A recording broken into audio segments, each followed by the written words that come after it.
Hello, everybody. Today is March 23rd, and today we're doing government and... You said robot? We're not doing I said robot, right? yep. Really? What You're a shocked. weird... Kind of a lot of I'm robots. shocked. You're shocked by that. I am. Yeah, we just had a pretty average split this week. So, no short episodes this week. How exciting. Oh. Yeah. Is it? And a return to form of starting with the FCC. It's been a while. Because with a certain member of the FCC no longer there, they don't make as many headlines as they used to. It's weird.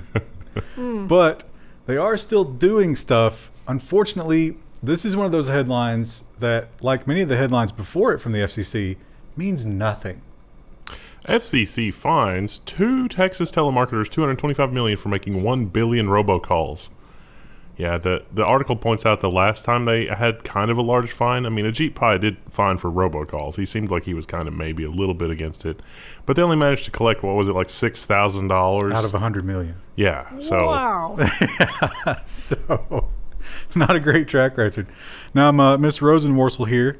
She is a much more tolerable face of the FCC than the previous one for sure. But she is also saying that she has not ruled out criminal charges here. Yeah. Seems like it should be criminal because the amount of robocall spam that we're all getting is just intolerable. Especially with It really spoofed is. numbers. I mean, it's like, how did that become the new normal? I'm pretty sure that the Indian call center works one geographical area at a time Yeah. for spoofing. Because, and it's such a low rate of hits that the guy has learned my voice. And my setups for the using the restroom outdoors jokes that I set them up for every time, he's getting me before I get to it. He knows my voice now. It's a lot harder to do. Maybe I need to get a voice changer. But that's not the only thing that the FCC has ruled on. And this one, you might expect a big reversal from the Trump administration, but no. FCC is moving toward barring even more Chinese telecommunications companies from selling their wares to U.S. companies to use in our communications infrastructure. The FCC is looking at this and presumably looking at this with some intelligence services and saying, that seems odd. Of course, in the business section, we're going to have a story about how Xiaomi won their court case on the block, but the circumstances of that are a little different. Do you always read China Unicom as China Unicorn? Yes, every Yeah. time. It's because of the way the letters, especially with like the Yeah, serifs, the R in the end. they blend together and make a ligature. Words like Unicom just sound very 1984. And then there's Unicron, the transformer that ate planets. Oh. Well, he needed raw materials. I mean, He was a dick. The other thing that the White House has apparently finally noticed, I don't imagine that Biden himself understands this concept, but his aides might, and they are trying to get serious about it. the White House, oh no. The White House weighs new cybersecurity approach after failure to detect hacks. This is so disappointing on so many levels because, like, there's a committee that's going to get in here, and And who's it made up of? people that have no idea. And big tech companies. They're talking about privatizing some of this. Just Who's had the most leaks so far? literally all the private companies. Yeah. So, I mean, they're not doing any better than the government is. I mean, And that's terrifying. technically, one of the biggest, the OPM hack, the one that I always go back to, that was a government hack, but technically that was the vendors. Like, that was the company's fault. Yeah. I mean, So- technically, when you get down to it, like, how did this happen? Well, I have a feeling Competence is rewarded. I have a feeling two things will happen. One, cybersecurity will not improve. no. And two, my taxes will go up. Your taxes will go up and the cybersecurity will get worse. Yeah, it could get The worse. taxes are going up either way. Only if you make more than 400,000, so they say. Yeah. No, the Trump Right. tax plan also sets us all to go up anyway in like a year anyway. Yeah, it sunsets, which is a neat We're trick. screwed either way. It doesn't matter who's in office. Yeah, it's Our only taxes go up and we get less benefits. it's only for people who make more than 400,000 because they're going to stop spending right after this. Yeah. Yeah. Sure.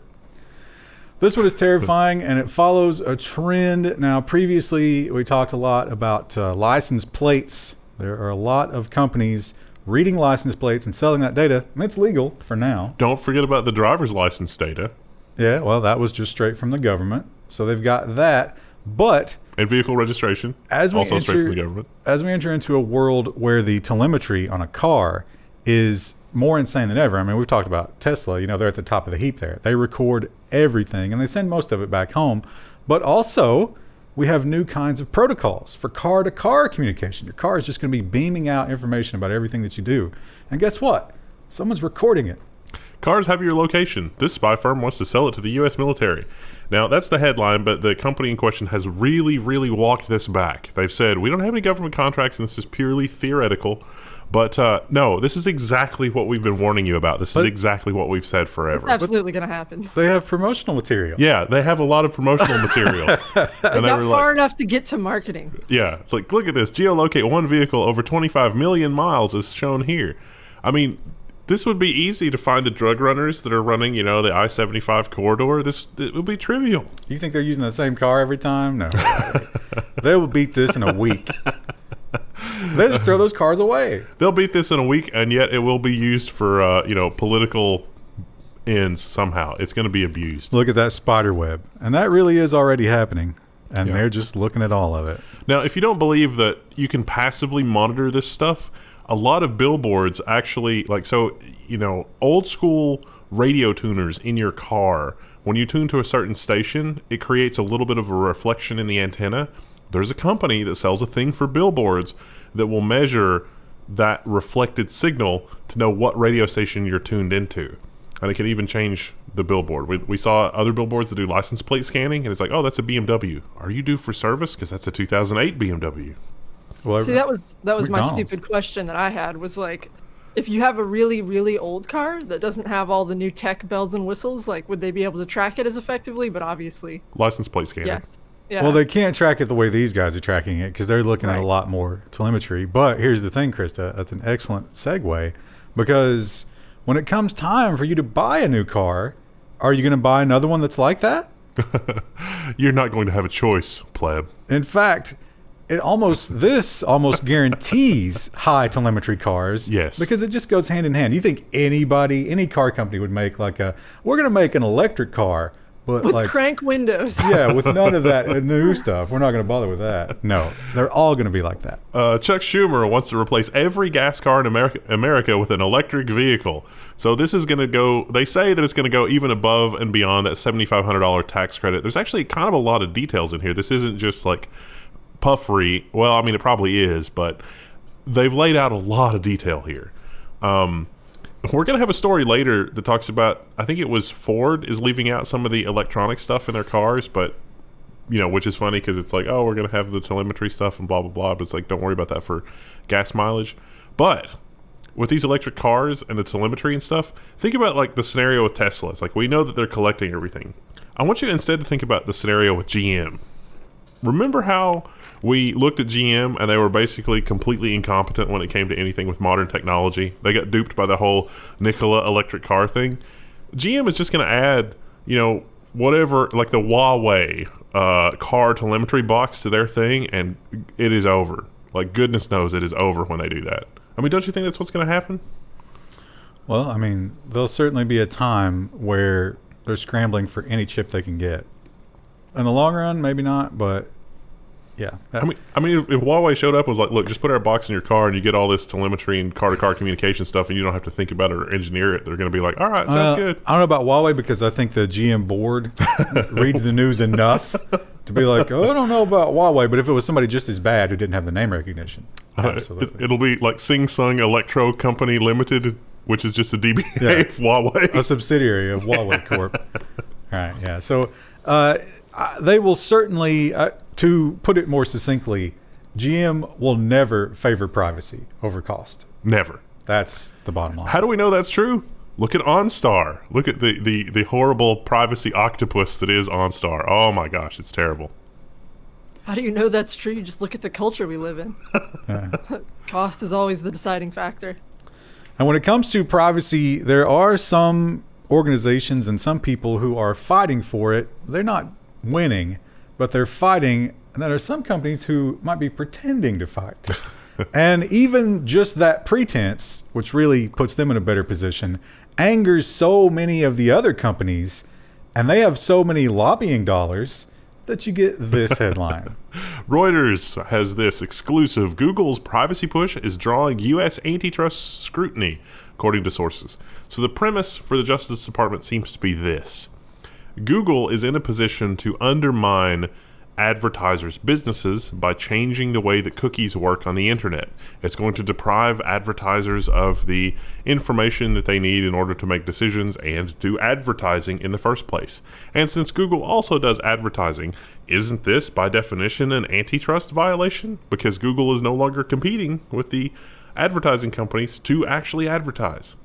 And Google has their own technologies that will replace these technologies, and ad companies are not in a position to do the same.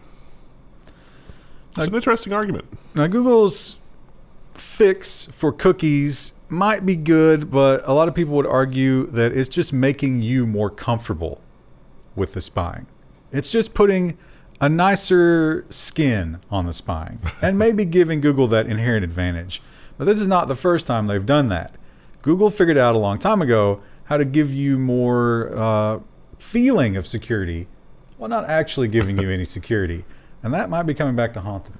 Google must face $5 billion lawsuit over tracking private internet use, judge rules. Judge finds the tech giant did not notify users that their data could still be collected in incognito mode. There's a lot of history with this too. Like, remember the stories that we've done where the Google engineer sent the internal email that's like, hey, is this really the best design for this? I'm a Google engineer and I had trouble figuring out the privacy menus to toggle this or toggle that. Incognito mode basically means it's not going to show up in your history, your web history, if you have that turned on, but it doesn't mean it's not still logging it.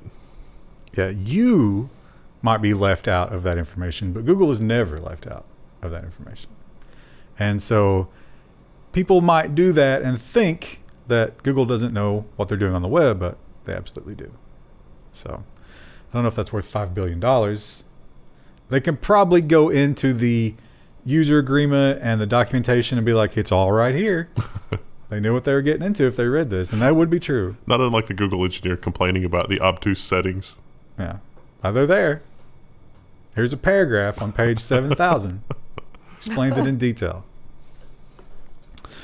Krista, you're in the new house, and have you started setting up this dream garden and all that stuff? What's your status right now? Status right now is we're kind of in a holding pattern. We've had some nice weather this week, but we got a bit of a cold snap last night. I have radishes, cilantro, and parsley seeded right now, and I have little tiny shoots of radish coming up right now. That's impressive. Now, what is your mitigation plan for EMP attacks at the new house? Have none right now. Oh my God, Krista. I may have looked at Faraday cages on Amazon before, and then I was like, that's a little too high-level paranoid even for me. Well, maybe it is and maybe it's not. I've got one. Oh. U.S. Air Force is guarding against electromagnetic pulse attacks. Should we worry? I don't know. Yeah. I go back and forth. I'm like, that seems so unlikely. But then I'm like, oh, but what if it happens, though? They make a compelling argument in both directions in this article. Props to Ed Gint. He played both sides of it very well. And some people are saying it's probably never going to take out the entire grid, but other people saying it will be dead in a week. The thing, I thought he did a good job with this too, but the thing that I always go back to is what was the event from the 1800s that set the telegraphs on fire even when they were unplugged? The Carrington event. Yes. So solar flare. There's a lot of papers that are like, what if we had a Carrington event today? And there was a really good one from just 5 or 6 years ago that talked about how the switching transformers are not prepared for that. And like right now there's like a weather station, like a space weather station, and we preemptively like turn stuff off so it won't die. So if there's a Carrington event, we literally could not manufacture the power transformers fast enough to get the grid back to normal within 2 years. That's the kind of stuff that keeps me up at night. I guess we're going to have to, denuclearize all the countries of the world and destroy the sun. It's the only way to be safe. This is interesting. We've done so many stories on this, and I guess I've always just sort of glossed over this, but the U.S. government has NTSA, that's the association, and NTSB, that's the board. And they don't get along. Oh, right. What are we doing? Well, the association was created to cancel out the board because auto manufacturers, they didn't like seat belts, is how this came to be. But the NTSB, that's the board, has come out with some new recommendations on what not to do with self-driving cars. And they point at what not to do by referencing Tesla over and over and over. NTSB cites Tesla to make the case for stricter autonomous driving regulation. The agency says the automaker has been testing an unfinished driver assist technology on public roads. And the guy stopped short of saying, look, we want innovation in this space, but you've had a very long time to get this buttoned up, and it doesn't seem like it's really getting a lot better. And he's kind of got a point. There's a lot of Tesla fans that say they're on, they're at level 3, 4, 5 autonomous driving, but it's barely level 2. Yeah. And there are a lot of arguments about the number of accidents that Teslas are involved in and the number of accidents that all other cars are involved in, and they're being fairly minuscule in comparison. But the worry is not how many accidents. The worry is who's driving at the time. Yeah. Is the robot driving? And maybe we are just seeing the worst of the headlines. But they're pretty bad, and they're consistent. Because how many times have we seen this so far? It's got to be 7, 8, maybe double digits at this point. I've got to think that if you look at the people on like peopleofwalmart.com and you turn one of those loose with a Tesla, that's going to be a worse result than a non-Tesla vehicle with no autopilot capabilities. Yeah, but you're taking the very lowest of us. Well, as Tesla becomes more mainstream, it seems like this is only going to get worse unless the software improves. Or is disabled. It's like you can't. It's like, I'm sorry, you took your hands off the wheel 3 times this month. No more autopilot for you. But this one in particular, I feel like this should be one of the first recognition subroutines that you put in the Tesla, right? Oh, to figure out if you're a horrible person? No, to figure out if there are flashing lights in front of you. Right. That's the big one.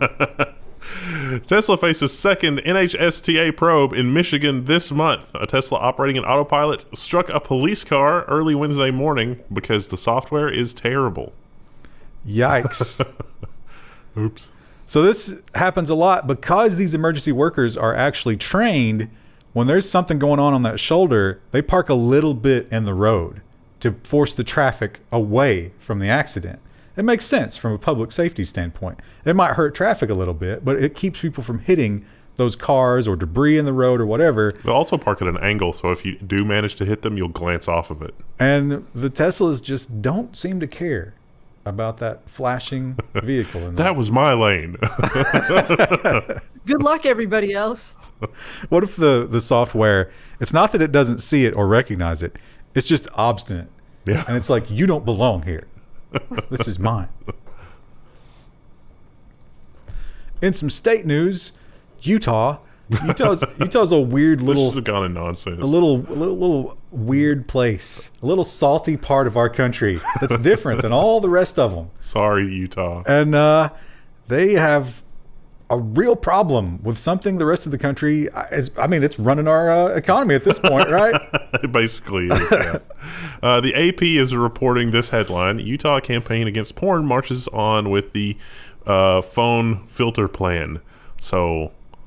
Yeah, that's probably not going to work out well for them. One of the lawmakers on this, I forgot his name, but it's like he won't come out and say if he supports it or not because he doesn't want to make anybody angry, which is BS. And there's definitely, I got to think that there's a lot of money because it's the Mormons. It's the Church of Latter-day Saints. And I got to think there's so many lobby dollars going in here. And he just he can't turn that down, but he knows how insane this is. It's probably pandering.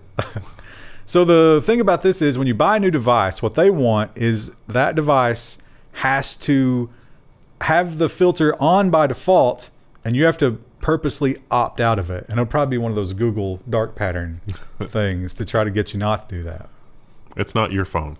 You remember that, citizen. So it's not going to actually, what percentage drop in porn use do you think there would be from that? -7%? Yeah. It'll go up. It's not going to do anything. This is the forbidden URL.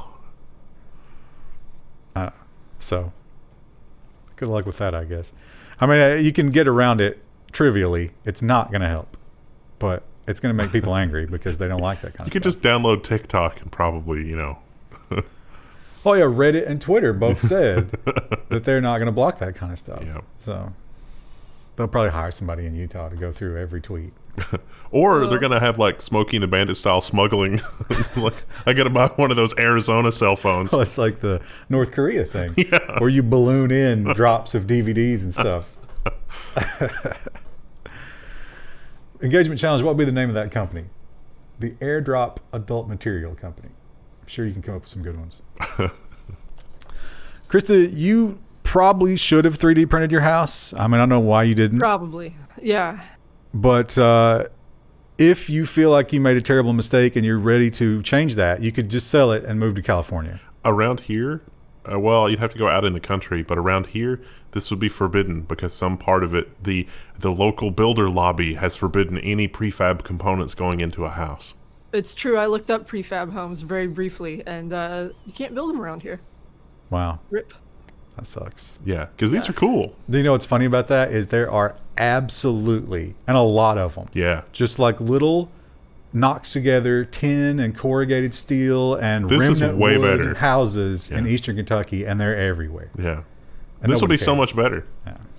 California will soon be home to the world's first 3D printed housing community, and it's powered by solar and a Tesla Powerwall. Oh, I wonder if we could get a federal grant. I would be all about, you know, trying to help oversee some project like this in the poor part of eastern Kentucky. You know what? You would do that, and then you'd go back 6 months later and be like, let's see how they're doing, and they would all be meth labs.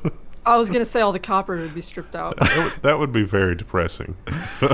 The copper's inside concrete. I mean, that would at least keep them busy. But this stuff is made out of a material. I can't remember what they called it. It's not wood. It's some kind of advanced polymer. It's like, I thought it is like a foamy concrete kind of a thing. And it doesn't rot. And the bonding to the surrounding materials is supposed to be way better. So these should hold up over time more. The floor plans are all about 1,400 square feet, but if you need more room than that, there's like a little add-on building that'll just go out the back of it, I guess. That's another two bedrooms. That's kind of cool if houses just became modular. Yeah. It's like, Yeah, you know that's what prefab is. I did really well this year. Let's pop a second floor on. Yeah. And The one you know, thing I... Oh, go ahead. here, you go, Wendell. go ahead. I was gonna say, the one thing I'm curious about with these houses, at least in all the photos, is that they have these very flat roofs, and obviously that's like for the solar panels. Would that do well in a climate like ours where you have a lot of rain? No, I No. think it's just unique to California where they are. If you just pitched it 15 degrees, it would be fine for our area. And as with all things, I'm obsessed with my overhang. So give it an overhang, and it'll be fine. But they probably could also just print the walls with that lean. Yeah. So Yeah. it wouldn't be a big deal for them, I don't think. I remember during the pandemic when we first got talk of, you know, travel restrictions and vaccines and something like that, they fell all over themselves to say that, no, there's never going to be like a digital passport. It's not going to be the mark of the beast. Don't worry. And yet, We would never restrict you for not participating in this. That's crazy.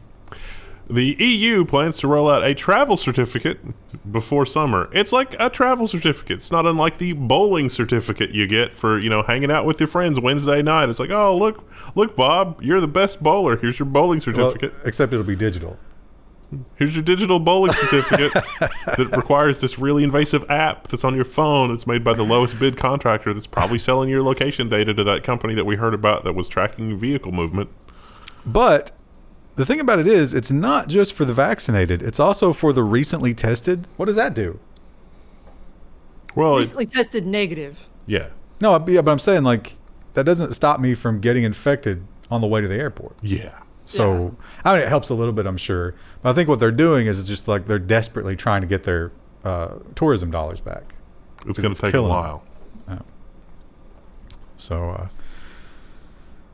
yeah, let us know if you've got a digital EU vaccine passport. Neat. How's that experience?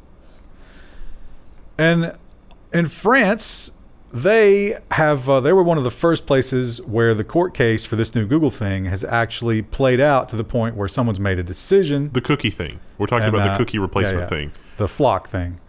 And it's kind of surprising, I guess. I would think that France would have gone the other way on this. Yep. France refuses to block Apple's big privacy changes. So, basically the argument from the ad industry that we heard about in the U.S., where it's like, hey, they're interfering with our business. It's a very similar argument that has been put forth in France.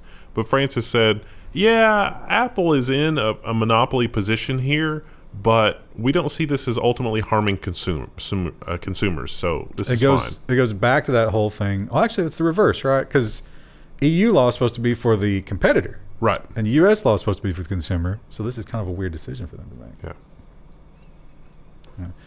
Also, if you are a gig worker in Spain, everything's about to change. I kind of doubt that, don't you? Yeah. I don't think it's going to mean all that much to them. Yeah. Gig economy shifts. Spain makes delivery riders employees. So this was Deliveroo and the other one. And it's like, hey, you guys are employees if you're delivering food.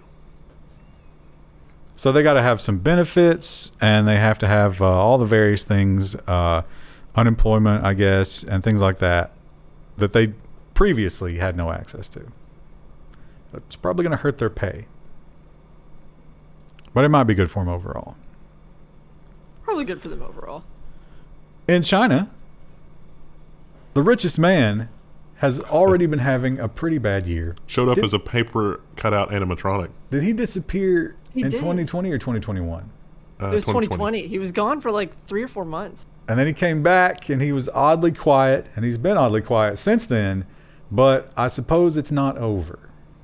Beijing asks Alibaba to shed its media assets. Under Jack Ma's leadership, the company built a formidable portfolio of media holdings. So this is social media, print media, television studios, distribution, magazines, and some other things. The article breaks it down. There's like 2.6 billion in something, and then there's online. There's like a Weibo thing, which is worth like 5-point-something billion. Well, that was just the publicly traded stuff. Yeah. They didn't know about the privately held stuff. They said that China didn't specify exactly what it meant by media assets, but I can tell you it's literally everything. They do not like how powerful this man is. Yes. And they see this as a way to try and gain more power by swaying the people. And it might have been that. Yeah. But it ain't going to be that anymore. However, they don't really take a lot of half measures in the Communist Party. No. They go all the way. Alibaba's browser has been deleted from Chinese app stores. That was the UC browser. Not allowed anymore in China. Now it's the CU browser. See you later. That's why people subscribe to this channel. They did not give any concrete reasons. They just don't Jack like Ma, obviously. Yeah, they're just punishing Jack Ma, let's be honest. Do you think he's like daydreaming about just like quitting? No, because he like, could have. screw it, take my money and just leave. Yeah, he could do retire. that. He could have done that at any time in the last decade, probably, right? I mean, Now, I want everybody that's watching this program to remember this action. So when we talk about Apple and Google doing business in China with their app stores, and then being asked to do something that we might look at and say, "Oh, I don't know if we would do that." Look at this. It's just like, oh yeah, we've been asked to remove that. Okay, sounds good. and it's honestly, I'm shocked it took them this long. Yeah. So, encrypted messaging app Signal appears to be blocked in China. It only had about 500,000 downloads in China, but that was enough for the Great Firewall to take notice. It still works through a VPN for now. Yeah, that won't last long. Plus, you probably went on a list Yeah. if you were using it. That's going to be more dangerous than just not getting access to it. Xiaomi, meanwhile, has won a surprising ruling, and honestly, if you look at the rule of law, this does make a lot of sense because they really never got their day in court. Xiaomi wins a court ruling blocking U.S. ban on the smartphone maker. So, a U.S. district judge has temporarily put a halt to the ban, siding with Xiaomi in a lawsuit. And basically what happened here was the only evidence that the U.S. presented was that one of their CEOs won an award from the Chinese Communist Party saying you have provided tremendous service to your country.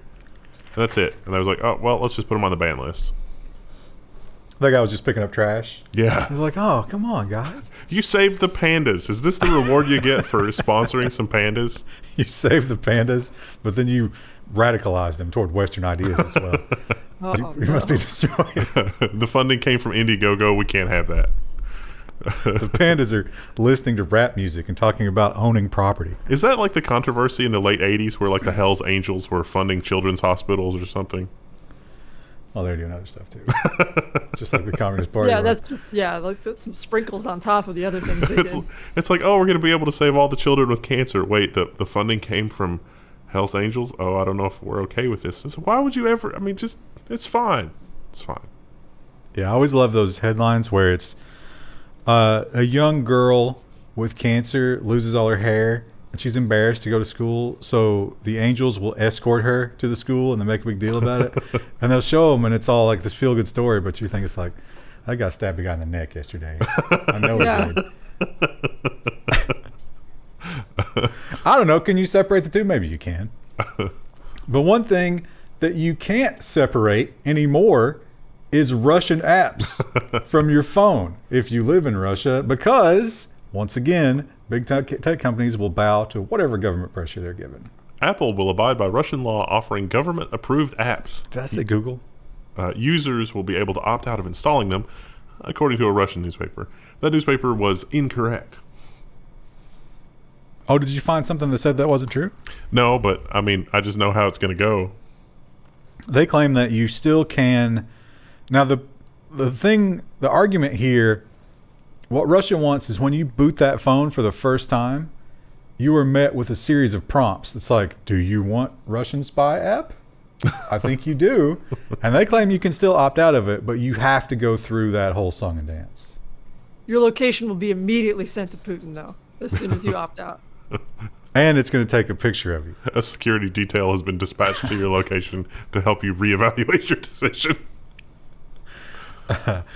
This one, I've mixed feelings about this. Because if this happened, it would probably help a lot with the GPU shortage. Yeah. On the other hand, it would probably cost me a ton of money. So, Reuters reports that India is going to propose a cryptocurrency ban penalizing miners and traders. So the fines could be up to $10,000 US, which is quite a lot of money in India. And even if you're just holding, that's not allowed. They are going to roll out their own digital currency, though. Don't worry. Yeah, and it's going to be the same bunch that created that biometric database and all that other stuff that leaked like a week later. They're going to give you a little bit of a grace period, but after that, it could be, I haven't decided yet, but they could be a criminal charge. You could do jail time just for having Bitcoin. I thought India, didn't we discuss a story just like this? Was it about India or was it a different country that was like, oh, they're totally going to get rid of Bitcoin? No, it was, they've been moving in this direction for some time. It was super restricted, but now this is like turning it up a notch. And all the countries in that area have similar cultures, although if you said that to them, they'd be very angry. Because one country in particular that doesn't get along with India, but kind of plays by the same playbook, is Pakistan. Pakistan bans TikTok again over immoral and objectionable videos. So TikTok was getting popular in Pakistan. Somebody looked at what you could get on TikTok and freaked out. Kind of like our Utah. The Utah of the East. So yeah, a bad time if you're a Pakistani TikTok star. I don't know how many of those there were. There got to be at least one, right? Engagement challenge. Identify yourself. You know, I didn't put the headline in here, but I was reading a story about how the biggest stars on TikTok are set to become billionaires. Wow. They're getting millions per sponsored TikTok. That's amazing. Yeah. Missed the boat on that one. And I watched a couple of them, and it's just, I mean, it's a young, very attractive girl. But she's just lip syncing and like living her life. And she's bad at it. And they usually do like dances and stuff too, but everyone does the same dance. And somehow, that's worth millions of dollars. Out of touch, folks. I'm out of touch. Sometimes living in this harsh, unpredictable world, I just want to crawl back into the womb. And I think that's probably what leads to opiate addiction, because that's how people describe that feeling. But maybe someday soon, I won't have to actually take opiates to have that feeling, because I could have a robot help me with that problem. Scientists grow mouse embryos in a mechanical womb, according to the New York Times. They got some pictures here. Yeah, we can't show them to you. They were, normal heartbeat, 170 beats per minute, blah, blah, blah. So far, so good. They made like a nutrient paste that the embryos live in. And when we say embryos, at this point we're talking about that's just a little slush in there. The little bean has not formed yet. Oh, the picture you could see a beating heart in the picture. But that's when they get to day 11, when there's a bean. Oh. It doesn't work anymore because there's no blood. You have to have blood. Well, that's just dump some mouse blood in there. Yeah. Exactly. Right. Mouse blood and a teeny tiny mechanical electromagnetic pump. Why even bother with mouse blood? Just like when you're cleaning your chicken for dinner, just save that blood. Give me my biology degree. It turns I out solved that problem. It turns out the Mayans with the blood sacrifice were more technologically advanced than we thought. Yeah, so before long, we will be having the argument of what are the ethics of completely mechanically raised mice, and then dogs, and then people. Oh, I've kind of already started with the people, with CRISPR or whatever.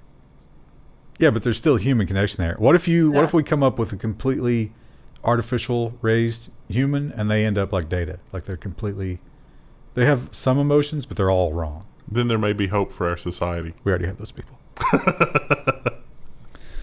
This headline is going to do something very amazing.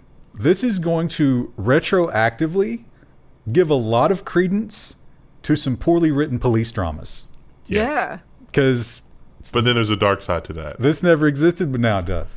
Adobe's Photoshop super resolution made my jaw hit the floor. So there's an enhance thing. It's like zoom in and enhance. It's like there's not enough pixels. It uses AI to fill in the gaps. It's like, oh, I know what this is. I can just look at this and fill this in with some AI. It's not going to be super noisy. I looked at all the images in this article and I didn't it's such a bizarre concept to me that I was like, that can't be real. And yet it is. So here's how this is going to be misused, because this was already happening. Police are going to take this. They're going to take like poor security footage, and they're going to zoom in and enhance to the point that like the police sketch artist is literally photoshopping in the suspect that they think is for the crime. And then they're going to ask the witness, like, is this the person? And they're going to be like, yeah, that's totally the person, because there's still not enough detail in the source image. And a lot of innocent people are going to go to jail. I'm hearing when I read this article was when a client gives me a crappy photo, I might be able to use it instead of having to go back and forth with them explaining I can't make their little tiny iPhone image bigger. Yeah, I suppose it could be useful for that. In a real world, like, what does this actually do for us? I think print is the big thing here. If you want to print an old picture, you can bring it up to print quality pretty easily with this. So that's it could be good for, you want to Photoshop in your dead relatives to the family photo, sharpen them up. That could work. That started the robot section, in case you didn't notice, because it's about machine learning. But these robots may save us from a terrible thing. Now, the darkness here is why they're doing this. Because it turns out DDT we used to use for pest control turned out maybe a little bit damaging to the human body when it gets into the groundwater and stuff. So we said, you know what? Hey, brain cancer. No more DDT. And the companies that used a lot of DDT, they had a lot of it. They had warehouses full of stuff. And all of a sudden you got to get rid of it, but it's literally poison, and that's expensive. So what they did, and these guys claim for the better part of, was it 40 years? Yeah. For 40 years, once a day or once a week, was it? They took a container ship out into the ocean and just dumped the whole ship worth of barrels into the ocean. What the fuck? Who does that? So what do you do about that? Well, maybe something.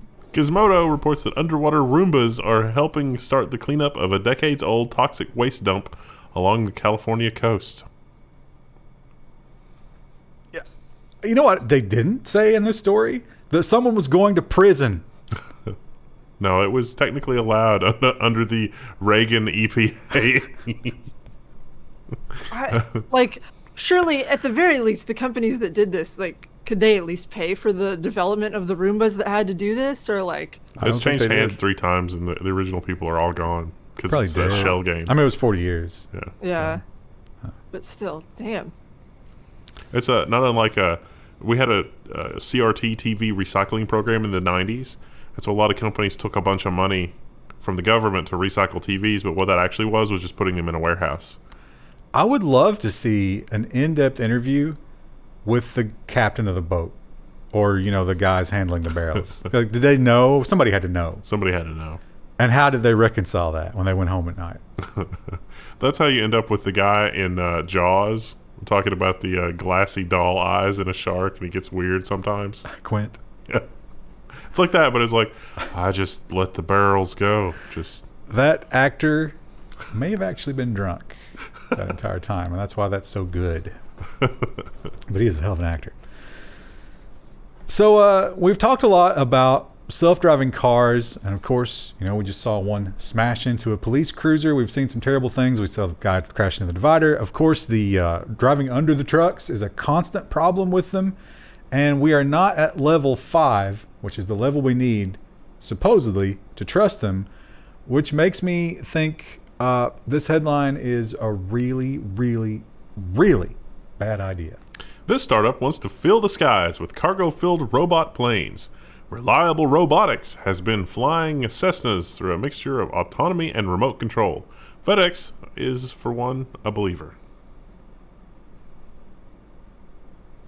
So yeah, this guy he wanted to be a pilot, and he dropped out of pilot school, and he went to work for which tech company was it? It was one of the big ones, Tesla maybe.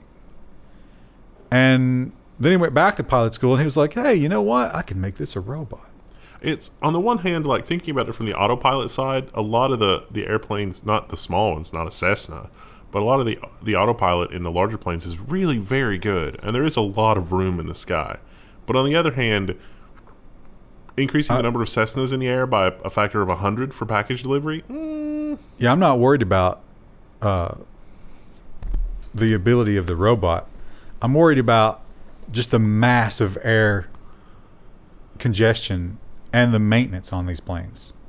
When Bob's Cargo and Shipping starts a fleet of 20 planes, how confident are we in Bob? I'm more excited about the writing the screenplay for the Mad Max style drama where two of these planes collide in like rural eastern Kentucky, and then there's a Mad Max style race to get and recover the Amazon goods that were part of the crash. Yeah, that could be good.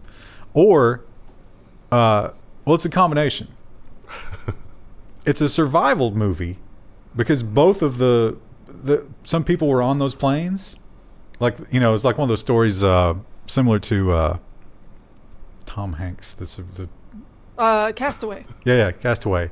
Hey. Where it's like, oh, hey, let me just get this empty seat. I got to get over to San Francisco. They're like, okay, it's a cargo plane, but we got one empty seat. And both planes were like that, and they go down, and it's like this competition between FedEx and UPS for survival. But they also crashed into a marijuana field, and the people are coming to get the goods. So you have all these different forces at play here. They don't want to kill him, but it's a little bit like Misery, where she breaks his ankles. You can't talk. I just want to get home, and that's just like all the protagonist says the entire time. He has a photo of his wife in his little pocket on his shirt, even though no one carries photos like that anymore.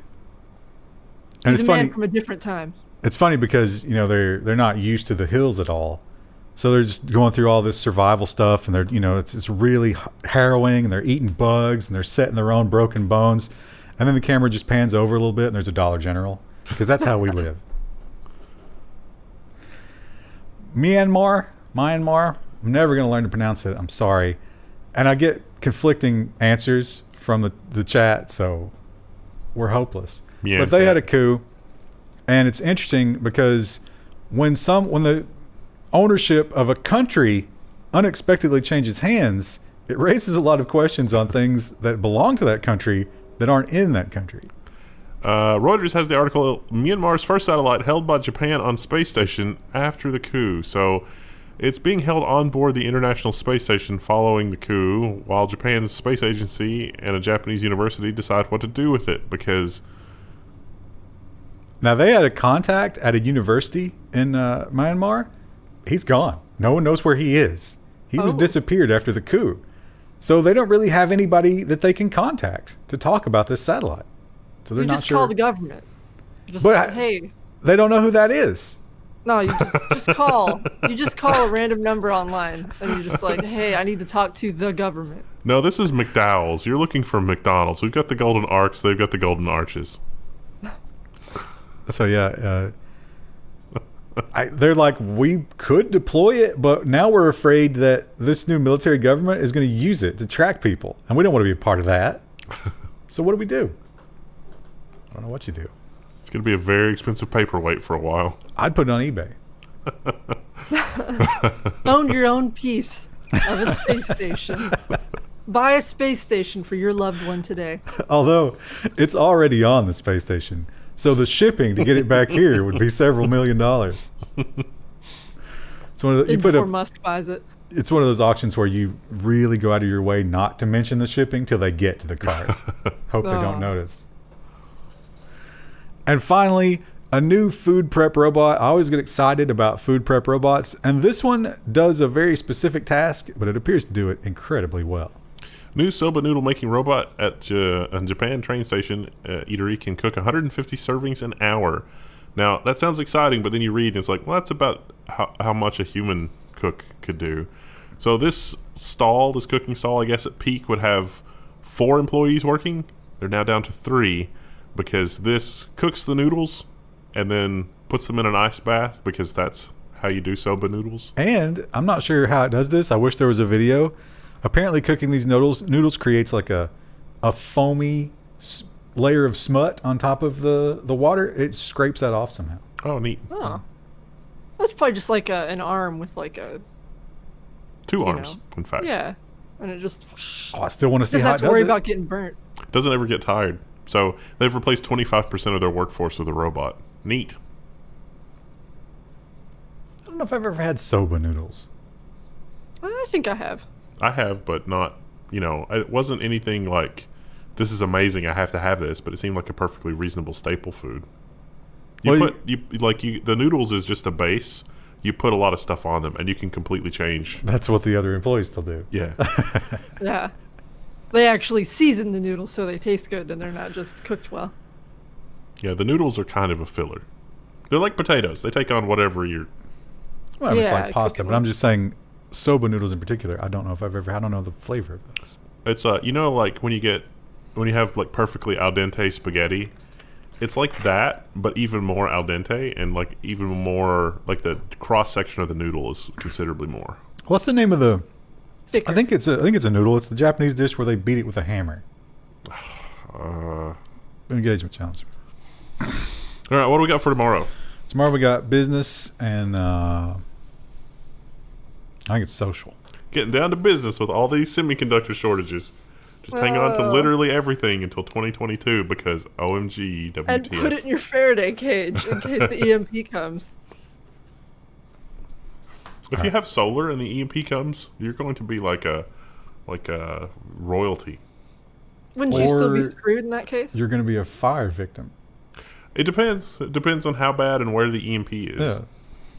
Huh. All right. Build up your emergency kits. We'll see you guys tomorrow. Bye.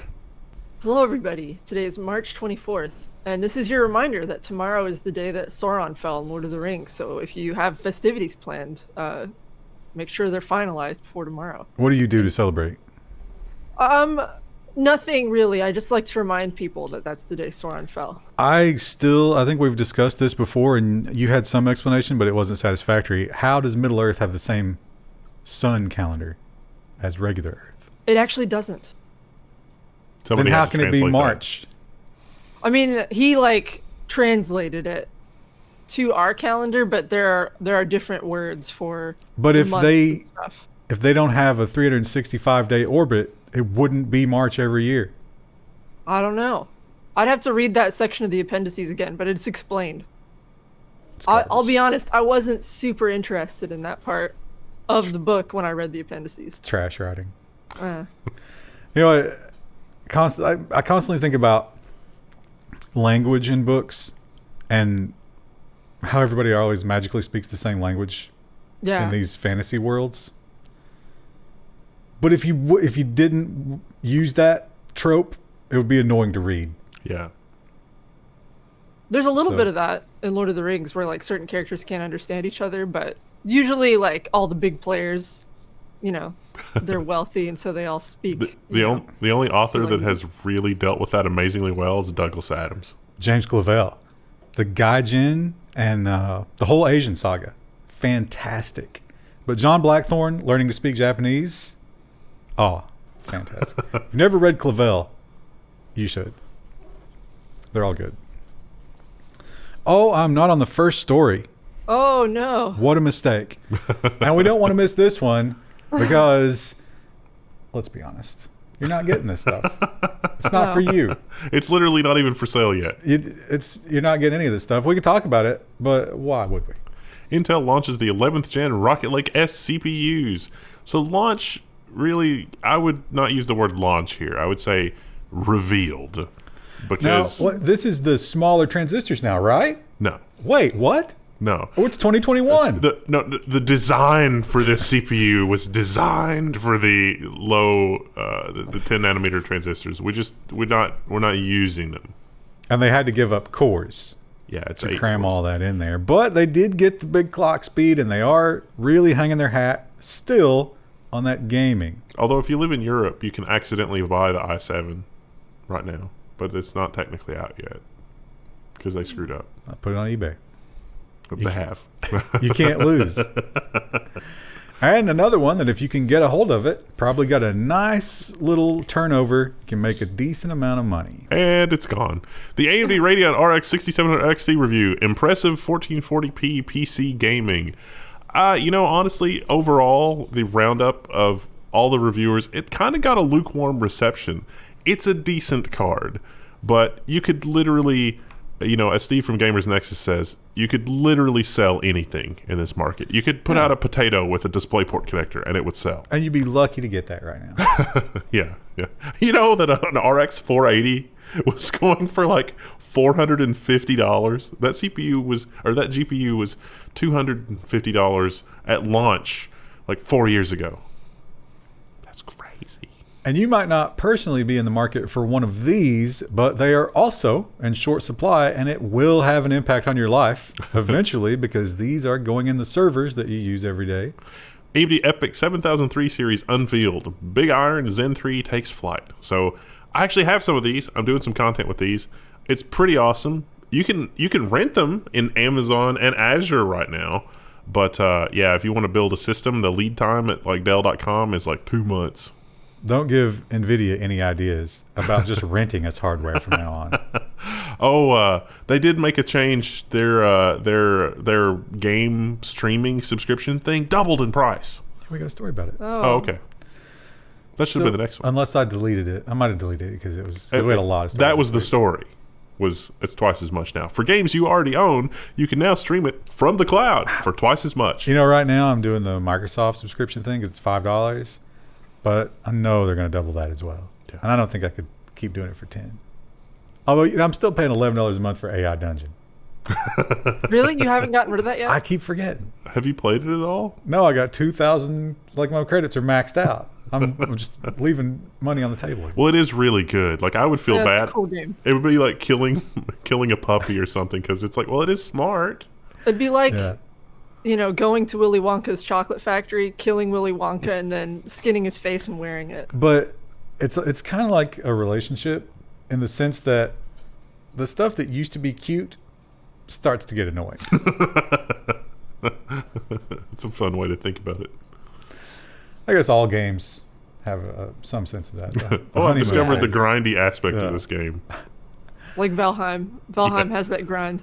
Yeah.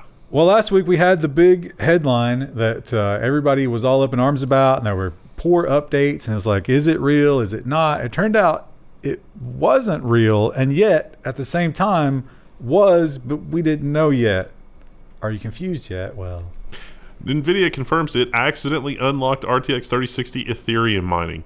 A major mistake from NVIDIA. So last week, what you were talking about is we reported that other places were reporting that the Ethereum mining limiter had been broken. That was not true at the time, but since then, NVIDIA has self-owned. It's a developer driver that was never supposed to get to the public. It did. Now, of course, they pulled it down as soon as they figured that out, but the internet being the internet, it's never going to go away. It's always going to be out there for you to get if you want to use that card to mine Ethereum. And you probably don't have to worry too much about future driver updates if all you're doing is mining Ethereum. You don't need game-ready drivers for Ethereum. And if you weren't mining Ethereum, it didn't even affect you anyway. It almost seems like it was just marketing nonsense. Or they saw some sales results from not letting the miners do what they want, and they were like, ooh. Let's just create an accident. Yeah. How could we do this but still look like we're trying to fight for the gamers? I think that might have been what went down there. Now, this is something that you talk about a lot, like literally every time it comes up. Yeah. I think this will be a thing. This particular one? I don't think this particular one one is not going to be a thing. Motorola is trying that your phone can be a PC thing again. Ready for it is the company's take on Samsung's DeX for Edge Plus users. If you haven't actually used Samsung's DeX, it's not actually completely terrible. It's okay. But the idea here is, you got a dock. The phone is your main computing source for all things. It goes into the dock. The dock has more peripherals, maybe some more memory, maybe a video card, whatever. But your phone is basically your CPU that you carry around with you at all times. Maybe. I think it could work, but it would take a level of polish in the software ecosystem that we have only ever really seen from Apple because Google doesn't get it. Yeah. And if Apple made something like that, would you try it? No. No. I might try it, but I wouldn't base my workflow around it. Yeah. I think that right now, most people would not be willing to spend that much on a phone that you would need to spend to get the proper power. Because, like, one of those ROG phones would be a good thing for that. Yeah. Like, just put it in there and blast a cooler on it, and all of a sudden, it's maybe okay for a CPU. Yeah. I mean, for a lightweight email, like what you're doing that you would normally do with, like, a tablet, it'd be fine. But those are still just that Snapdragon 888. Yeah. So you're never going to get desktop power from that. But it worked. Maybe that doesn't matter. Well, you might with the M1, because the M1 is really bananas. I mean, the M1 and, like, the iPad's basically a laptop experience with a keyboard, which is just insane that they're able to do that. Come to the dark side, Wendell. But they would make that $5,000. Yeah. Yeah. Well, this is what you were talking about earlier. These new subscription services, I think they sort of were playing the game that, okay, everybody's trapped at home. We have more eyeballs than ever before seeking out entertainment. Let's give them some low prices. And then next year, that being now, we'll double everything. GeForce Now's paid subscription is doubling in price. NVIDIA will keep the price the same for Founders subscribers. So this is, I don't get this. Maybe engagement challenge. If you own the game, why don't you just stream it to yourself? It's built into Steam. You can do that remotely, not on your local network. You might have jumped through some hoops. Maybe it's frowned upon. Do they still sell the hardware? Was it the Shield, I think they called it? Yeah. That could be one reason. I don't think that was a huge seller, though. Yeah, I mean, I want to do gaming on the go. I think the answer is you don't realize that other thing is there. Yeah. This makes it easy. It's an anti-pattern, though. It's like, you can pay us a lot of money for something that you didn't know you already had. Some of you, after hearing about all these new CPUs and GPUs and stuff coming out, all this new excitement, you might be thinking, we're starting to see the wave is starting to crest, and the chip shortage is on its way out. Maybe by the end of the summer, I don't know, things can be back to normal. Wouldn't that be great? Nope. And Samsung throws a big bucket of ice water all over you. Samsung warns of severe chip crunch while delaying their key phone. So this article does point out that the fab manufacturing thing in Texas is still kind of pretty much offline. It's coming back online, but there was that winter event which basically ruined all of the production.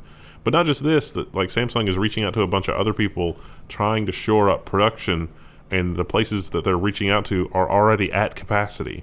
So it's just going to be super disruptive because nothing is operating on all cylinders.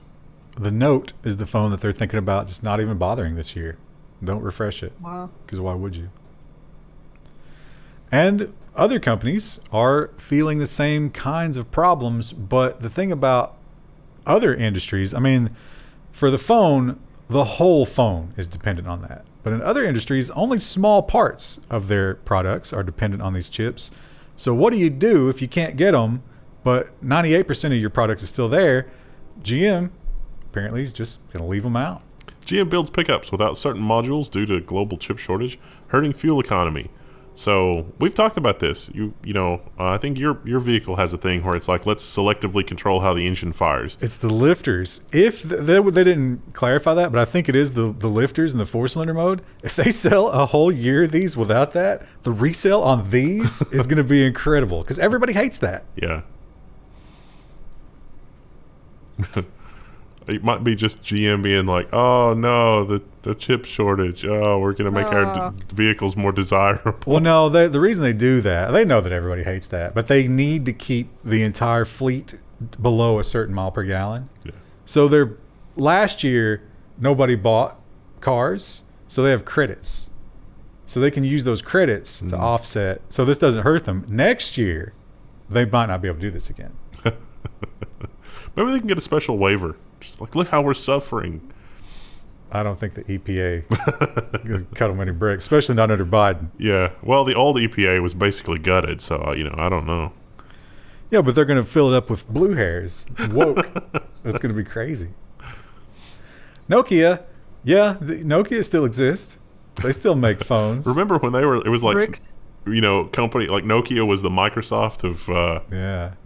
Literally everybody had that same phone. Yeah. And it was a good phone. It really was. Yeah. And I'm like, yeah, in a way, we've lost a lot since then. And then Microsoft partnered with Nokia, and then it was just... And it hasn't gotten any better since then. Nokia is going to cut up to 10,000 jobs over the next 2 years, which, that was like a decade ago.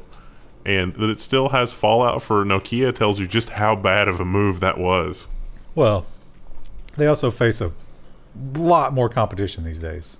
But they owned the market. If they had just made a product that wasn't awful, it would have been fine. Adapt or die. They're going to die. That was like the BlackBerry thing. They're like, nobody's going to buy that without a keyboard. Are you stupid? Apple gets a lot of flack because they talk about this walled garden. But if you look very closely at the walls of the garden, they're quite porous. And one thing that they definitely do not like is people pointing that out. iOS developer who drew attention to the App Store scams is now suing Apple. Developer Costa Eleftheriou, I'm sorry I mispronounced your name, accuses Apple of abusing its monopoly power. So he wrote an app that was very successful. It was a keyboard. And according to him, Apple wanted to, buy the application or something like that. And the guy that wanted to buy the application was the guy that did Swipe originally, because he did the Swipe keyboard, and then Apple hired him, and then he's oversaw some other things. There's a lot of really interesting stuff in this lawsuit, so I want to watch this one really closely, because the guy's documentation in the lawsuit is pretty well put together.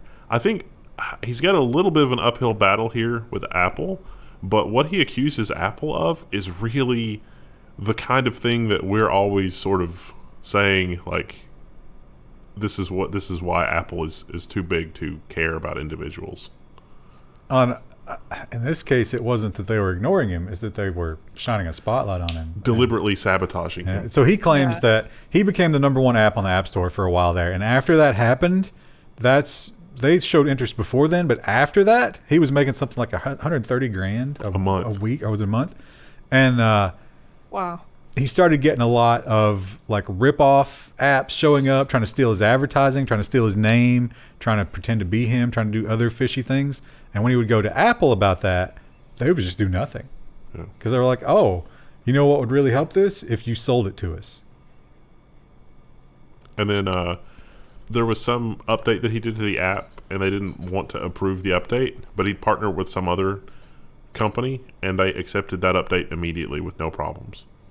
There's a lot of really damning things in the. It'll be interesting to see how Apple responds. It's one thing to think of Google and Apple as this, this monolithic building where there are no entrances and you just you're scratching at the walls and you can't get to them because it's so ivory tower.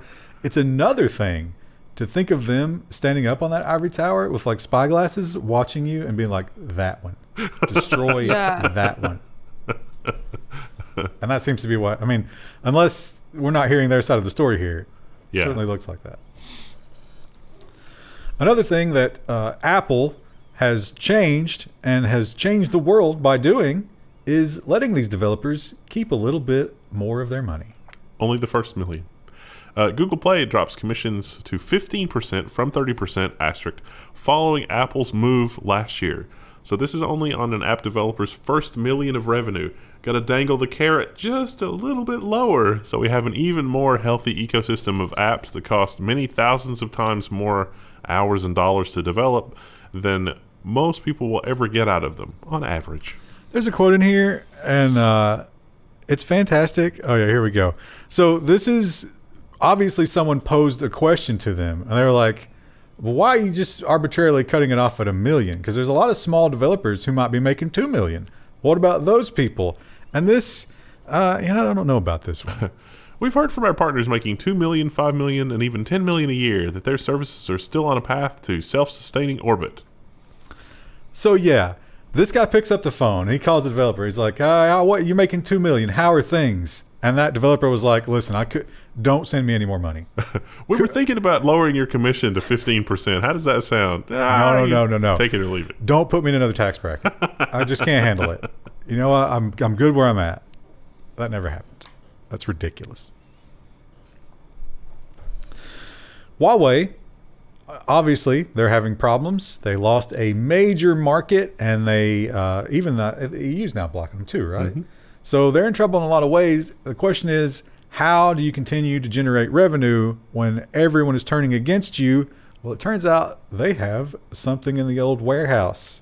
Huawei is looking to collect 5G royalties from Apple and somebody else that I've forgotten. Everybody, basically. Yeah. Everybody that uses Samsung. it. It's like they've got the intellectual, they've got the patents, right? I mean, that's are these companies in violation of their patents? Now they are. This is not the Qualcomm way, certainly. They're light-handed on this. They're going to max out at $2.50 per handset. That's as much as they're going to charge for these patents. But when you think about the number of phones, it's still that's a decent amount of money. A large number, yeah. And I don't know how often you would pay that, but they're refreshing these lines every year. Mm-hmm. So could be good for them, I guess. This is incredible. I wish we could get one of these. How hard do you think it'd be for us to get one of these? And will it work outside of their warehouse? I'd say that I could get one, but I don't think it'll work outside their warehouse. Because I want to play these games, don't you?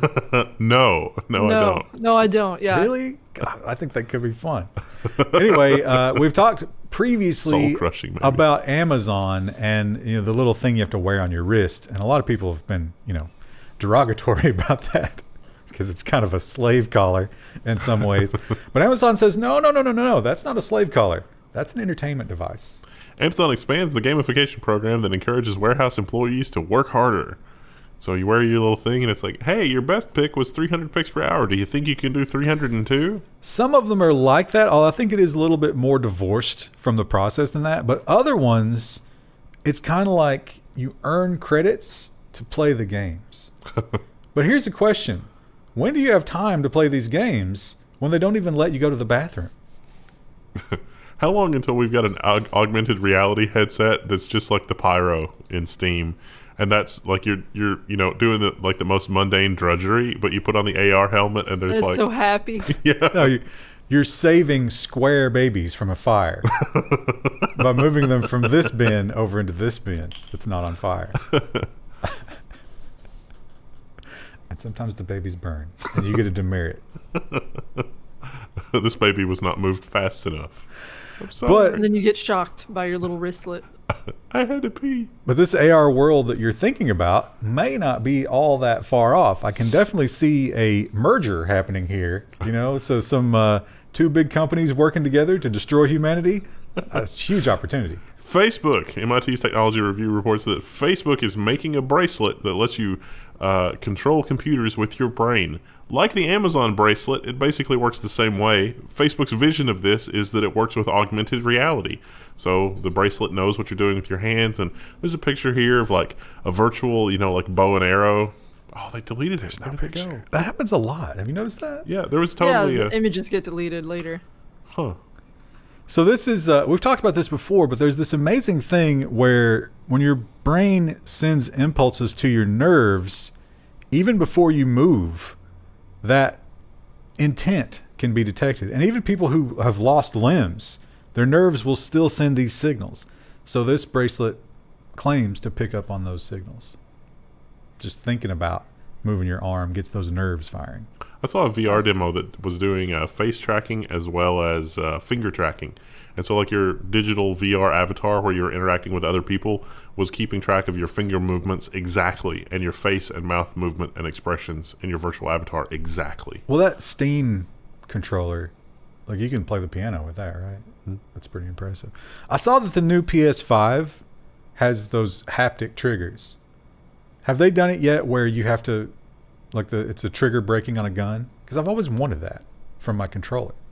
No idea. So if you yank it, your shot goes off correctly? Man, if somebody could come up with that. That's going to ruin the lives of these Call of Duty kids. Who's like, wait a minute, what? You just yank it, right? Cryptocurrency is big right now, although Bitcoin is taking a little bit of a breather. But it's still strong, above 50,000, I think. Yeah. Unless that changed today. And those numbers, as we've seen in recent weeks, mean that more and more of the big dogs of finance are getting involved. Morgan Stanley is the latest big name. It becomes the first big U.S. bank to offer its wealthy client access to Bitcoin funds. $5 million. You got to have like $5-6 million available. Five if you're institutional, 2 if you're retail. Mm. Yeah. So, and also, I don't know why you would do this instead of just buying Bitcoin, unless you're old and you don't understand it. You're diversifying the Bitcoin with other things like GameStop. Is GME still up on the rise? It kind of jumped back up briefly. I haven't looked at it. It hasn't crashed to where it should have, but it came pretty far down. Okay. I think it's in like the 220s at the moment, or yesterday it was. So that's crazy. It's crazy that all of those executives are probably going to have time to sell stock at these prices. Really did them a big favor. I bet they all have alt accounts on Wall Street Bets. Keep pumping, guys. Thanks for the retirement. Yeah. Morgan Stanley is not the only one who's looking to get into this. I was disappointed at BTC Times. That's a great domain, isn't it? Because no one I saw, maybe you saw this, is how exactly they're dealing with point of sale transactions with Bitcoin. Do they just have a giant mass of coins that they float probably and settle at the end of the day? That's dangerous. Visa plans to enable Bitcoin payments at 70 million merchants. Joke's on you, they bought the Bitcoins 5 years ago, so they're not floating anything. Yeah, well, that would definitely be a smart business model. But in the future, they have to keep doing this. So yeah, they want, you're going to be able to just literally have Bitcoin on balance at Visa and buy things with them. But then you've also got the transaction costs. Yep. How are they dealing with that? Again, it points to settling at the end of the day or several times a day and hoping for the best. It's the Lightning Network. And if you are one of these people who, Chrissy, you were one of these people till recently, which is insane. You're just not part of the credit world. Yeah, I didn't have a credit card for a long time. But maybe you take it even further than that. You don't even participate in the banking system. There are a lot of people. When I always ask people, it's like, who is going to payday loan stores? Literally everybody. Well, some people don't have bank accounts. No other options. Who doesn't have the option of opening a bank account? People that don't have any money? Yeah, people who don't have the minimum balance requirement so they don't get fined all the shit. But the minimum balance at a bank is way less than payday loan costs. But if you don't have that money right away, that's why you don't do it. Well, again, if you are one of those people, how do you become part of the Bitcoin revolution? If you don't have a bank account, you're never getting in Coinbase. Never. Yeah. But maybe there's a solution. Bitcoin ATMs are coming to a gas station near you. A new feature has appeared at smoke shops in Montana, gas stations in the Carolinas, and delis far-flung corners of New York City. I like how, you hop in your car and it's like, let me go get some vape juice. And then you're like, well, while I'm here. I'm just, grab some Bitcoin, grab, a half gallon of milk, some bread. Ugh. Now these Is it don't... going to go in Dollar Generals, do you think? How long before they're in a Dollar General? That'd be huge. They do charge as much as 6%, which is a lot. crazy. I don't know if that's on top of the costs to actually pay for the Bitcoin transaction, or if that's incorporated. I don't know. No idea. But also, I think you have to register beforehand. You have to have the app on your phone, and you're not just getting anonymous Bitcoin. If you're dreaming of putting a $20 bill in and it's spitting out a string of numbers, no, that's not how this works. That's what I was dreaming of. That's not going to happen. We saw that. Now, so here's my nightmare. Do you put this in the government section or do you put it in the business section? I put it in the business section because Uber made the decision. But then after I read it, it was kind of like they didn't really have a choice, did they? And at first, Uber agrees to classify British workers or British drivers as workers. So they didn't really agree. They lost the court case about a month ago, and they can't figure out a way around it. So guess what? That's how it's going to be. This probably should have been with the Spain story, right? But in Spain, it was the Spanish government. Although again, on rereading or actually reading this, New York Times painted it as Uber agrees. Being kind. Yeah. That's kind of like agreeing to a sex act when there's a gun to your head. You're not really consenting. They tried to find a way around it, but it didn't work. And this one is I suppose you could say this is one of the rare feel-good stories, but I think this number is real low, don't you? Yeah. How many seconds, engagement challenge, I know that number. to get this back? Oh, no, I don't know that, but I know how many man-years they saved based on their Steam player count. No, but I'm saying based on what they're getting every day. This is less than a minute, don't you think? Yeah. Rockstar pays $10,000 to the modder who fixed the GTA Online loading times. Developer worked on the official patch following the user's work and cutting down load times by 70%. So Worked on. They copied and pasted. Yeah, it's like, oh, that's a good idea. Let's do it that way. They put some comments in it, but it's all the other guy. Based on the Steam stats, somebody, I don't know how accurate this is, but based on the Steam stats for how many people were playing that game for a given week, they saved 2,200 years of time for the players. Oh, you mean in load time? I can believe it. That's great. 2,000 years of load time saved. They should. Beyond the 10,000, they should make him a character in the game. Yeah. They should do something else for him. Krista, are you hip to Crycut? I always thought it was just called a cricket. Oh, yeah, that makes more sense, actually, doesn't it? Yeah, Cricket, I've always heard it pronounced as cricket, but then the other day someone called it a cricket. It might have been you. And I was like, No, I've never heard of it before. I've never heard it pronounced either. But you know about it. cricket. Is that part of your world? If it's what I think it is, yeah. Yeah, it's like a crafting. Yeah, craft. I say my sister-in-law had one for a while. Yeah. Oh, does she still have it? I don't think so. I think I saw her put it on the Facebook Marketplace. Oh, well, that's a months ago. real problem because whoever she sells it to isn't just going to be able to turn it on and use it. Yeah. You want me to read this title? Yes, Or? yes. Okay. Cricket decides to charge rent for people to fully use the cutting machines they already own. That sucks. Pulling the old John Deere move. Well, the software was web-based, and they've introduced a new limitation to the software that wasn't there before, which is you can only upload so many designs per month. And unless you pay that $9.99. But beyond that, when you sell it, your account is in there, and unless you can authenticate that account, you cannot use it unless you do a full reset and start over with a new account. Yeah. But it's not super obvious that you have to go through those steps, especially if you're buying it secondhand. Yeah. And this was not always the case. People bought these before this was the case, and then it was like, we've changed the deal. pray we don't alter it. Weirdly popular. My sister-in-law's not the only person I saw with one of these. Well, they I point see out these pop up on Facebook Marketplace all the time. So there's a big secondhand market for them. they point out that it's huge with crafters because it's one of the cheapest ones you can get. Yeah. And they estimate that, this was a calculated risk in thinking that, well, the Etsy crowd ain't going to know how to deal with this. Yeah. They're just going to be like, oh, that's what it costs. Okay, fine. Whereas a more tech-savvy crowd would probably lose their mind. Yeah, they would tweet. Yeah. And The Hackaday article actually suggested some other alternatives that, doesn't use cloud software. So definitely not a piece of machinery that needs to be on the cloud. And that's true of most things, but really, really true for that one. But my toaster really needs to be on the cloud. I would say there's a No. better argument for the toaster than there's for that thing. What's the argument for the toaster? You can monitor it. So, you go to the other room. If you're doing a really long toast, it lets you know. Make sure it's not burning while you're in the other room. Exactly. The real estate market continues to be in jeopardy because we're learning more and more. At this point, I think we've got plenty of solid data. Nobody needs to go to an office anymore. At least most people don't. And companies are cashing in. Salesforce has canceled its huge downtown office lease in San Francisco.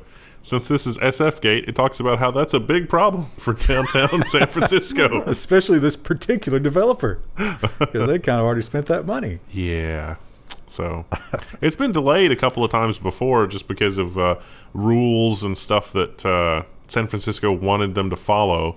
I think that San Francisco is still going to be, even with this mass exodus of people, I think that they're still not going to be hard pressed to find something to do with that space.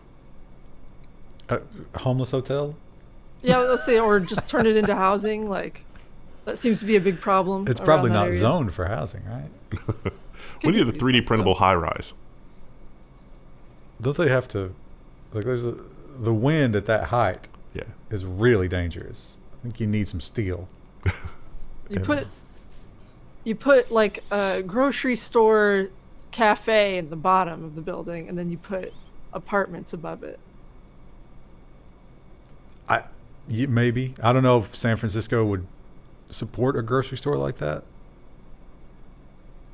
Maybe you should get into development, Krista. I don't have the money for that. Continue the real estate dream that you've been living for the past couple of years. No. Get back into that world. I do feel kind of weird because I don't browse Zillow anymore. I'm like, oh, it's dead to me now. I told Krista who I used as a realtor because she did a decent job, and then Krista used her as well. So I got a little letter from her the other day. It was like, oh, did she hit me off with a restaurant gift card or something? It's a magnet calendar in the refrigerator. Oh, but it's exactly what you needed, though, right? No, I don't need a It's kind magnet of calendar. It's a picture of her on a calendar. Don't forget about me again. Still frame it. I was You gotta thinking frame maybe $15 at Red Lobster. Just a little something. Now, a lot of times I will add a story just because I know how one of these two is going to react to it. If it's Star Trek or Lord of the Rings or whatever, Knight Rider, just throw it in because it's going to be good. And I have to admit, this one was purely for Krista's reaction. This makes me angry. I almost said the word. Yeah. Go ahead. Hundreds of cases reported at Tesla plant following must defiant reopening, county data shows. You got a great I don't picture. think that this is probably unique to his factory, but But I he have fought another really friend- hard. Do you remember? Yeah. I have another friend who's working in a factory, and they were like, oh, we'll take all the precautions. They do not. It was like They do not at all. 400 cases, wasn't it? It was a Yeah. lot. Yeah. Yeah. So, in hindsight, he might have been wrong about that. Around 450 total reported cases. I hope nobody died. In a month. But safety precautions cost me money. I wonder if we'll never know this because you'd have to look at his books. Did it cost him more money losing those people or staying shut down? Staying shut down, obviously. So he Yeah. still benefited from this, Yeah. no matter how bad it was. Didn't he get it? Yeah. Yeah. Yeah, he did. This is probably going to happen, and my God, this is journalism has been just sliding down a terrible slope, and that's just becoming more and more, slippery. But this is the sheer cliff. There's nothing below this. This is as bad as it can get, and our world is going to change after this. Daily Telegraph plans to link journalist pay with article popularity. Daily Telegraph soon to be much more like TikTok than we would all care to admit. Fortunately, this article does talk about how the journalists lost their mind, which is good that they recognize, blah blah blah. But also, they in a backhanded kind of a way, the journalists were also saying, we can't believe that management is this clueless. Who have we let lead us? This they're is not. Insane. It's not cluelessness. This is hard-boiled cynicism. They know how to make money. But one journalist pointed out, it's like, I have an editor. My editor assigns me stories, and I usually get assigned political stories. So you're telling me, as a hardcore reporter doing politics, I'm going to make an eighth of the money of the person doing celebrity fashion? Yeah. That's the world we're going to now? And it is. How can you argue against that? It's and be so crazy. every time you see one of those little pop-ups on a website, it's like, support journalism. This is what you're supporting. Yeah. Store.level1text.com. Support us because the algorithm does not like us. But you can't find any journalism there. No. You know what you can find, though? Misinformation about the global situation. On store.level1text.com? No, from the algorithm. The algorithm's really interested in that. Yeah, we have just a long PDF. It's not super interested in our luxuriant protector things. It's glorious. Where's your second one? You're supposed to be wearing two. It's 2 layers. No, that doesn't count. That doesn't count. No. This I'm not a Tinder user, but this makes me want to start using Tinder just so I can see my own results. Aren't you curious? A little bit, yeah. Tinder users will soon be able to access a background check database. The data is coming first to Tinder, but will probably be in other Match Group apps as well. So there's a service providing this. I can't wait till let's roll in credit score and the vehicle that you drive, and let's just put it all in there. Let's say the name of what they're investing in. It's the name of it. It's a nonprofit, female-founded background check platform called Garbo. As in the shortage for garbage? I don't think that's a recognized shortage for garbage. Never heard that term? I mean, I've heard people say Garbo. Never heard that? No, I have, but I don't think it's a real word. It's just a colloquialism. It's a slang term, but why would you name your platform that? Because it's so hard to name things. Why do we call ourselves Level 1 Text? Because we spent weeks trying to figure something out. Yeah, I couldn't think of anything good. But here's the crazy thing about this. You need a first name and a phone number. Does Tinder give the other person your phone number? Not immediately, I don't think. Yeah, I thought you messaged them through the app. Maybe after Hit them up in the DMs. Maybe after you figure out that you're compatible with somebody, then you exchange phone numbers, then you do the background check. Is that how that works? Now they got your phone number. Yeah. So I guess if you're some sort of sexual predator on Tinder, get a Google phone number before you go on there. No, it's your mobile, isn't it? Yeah, it's going to be a lot of work. It's smart. I'm so glad that I met my husband before apps like Tinder were a thing. Because it seems like it's especially exhausting having to do the dating app thing. Chrissy, you didn't do that. Well, met maybe, but Tinder's been around for a while, right? I don't remember it being popular around the time me and my husband started dating. There were online dating platforms, but Tinder was not a thing yet. It was all online, it wasn't apps yet. Did you get the Moderna? Tomorrow. Oh. Ooh. Next week, the eulogy episode. No, he's gonna really start shilling hard for Microsoft products. Remember, that's what happens. That's the side effect. But we shouldn't joke about that, right? Because you're not allowed to joke about that. You're not allowed to question it or anything. Anything other than just go do it and stop asking questions is not allowed, especially on Facebook. Bloomberg reports that Facebook is going to label and add information to posts on the vaccine here, according to this Bloomberg article. Is that the one you're getting? Moderna? I think so. that's what's available around here. Yeah. Like through our local hospital. That's the one they're doing. That's not the one I want. Which one do you want? I think Pfizer's the way to go, right? Definitely not Johnson & Johnson. Or AstraZeneca. We just demonetized this episode. We did, yeah. We're saying those words, yeah. Yeah. Twitter has some interesting stuff. Now, last week we talked about, remember the girl's name was True? Oh yeah. And they didn't have any sort of string handling for that. So this is almost as embarrassing, but I really, really, really want to know what led to this, right? Because they had to create this. Yeah. Were they testing, or was there some kind of crazy explanation for this? Twitter blog automatically suspends you when tweeting Memphis. So the algorithm or an operator error created a situation where if your tweet contained Memphis, you were automatically banned for 12 hours. And Memphis happens to have sports teams. And sometimes they play games, which causes them to trend on Twitter. And that's unfortunate. Oh, no. Literally just said accounts. Memphis. How about the fact that they were able to register an alt account so easily at Bleeping Computer? Bleeping test. Isn't there supposed to be safeguards against that? Joke's on you. They've had bleeping tests for years now since the first time Twitter dropped the ball. Well, they didn't have it for those 12 hours, did they? I am fascinated by Mike Lindell. Do you know his story? Yeah, well, a little bit, yeah. The He was cocaine and the thing. crack. Oh, crack. He was like way into crack. Super, super, like, down and out, nothing left. And then somehow he came up with this pillow company. I've never tried one of those pillows, but my mom is the biggest sucker for infomercials in the world. And she was like, I need these pillows. And I got them for her, and she was like, these are terrible pillows. Yeah. Mom. Same thing. Yeah. And he doesn't seem to have great pillows, but he is good at marketing. And maybe that is why everybody is so terrified of him doing this. My Pillow CEO Mike Lindell is trying to launch a social media site, and it's already resulted in a legal threat.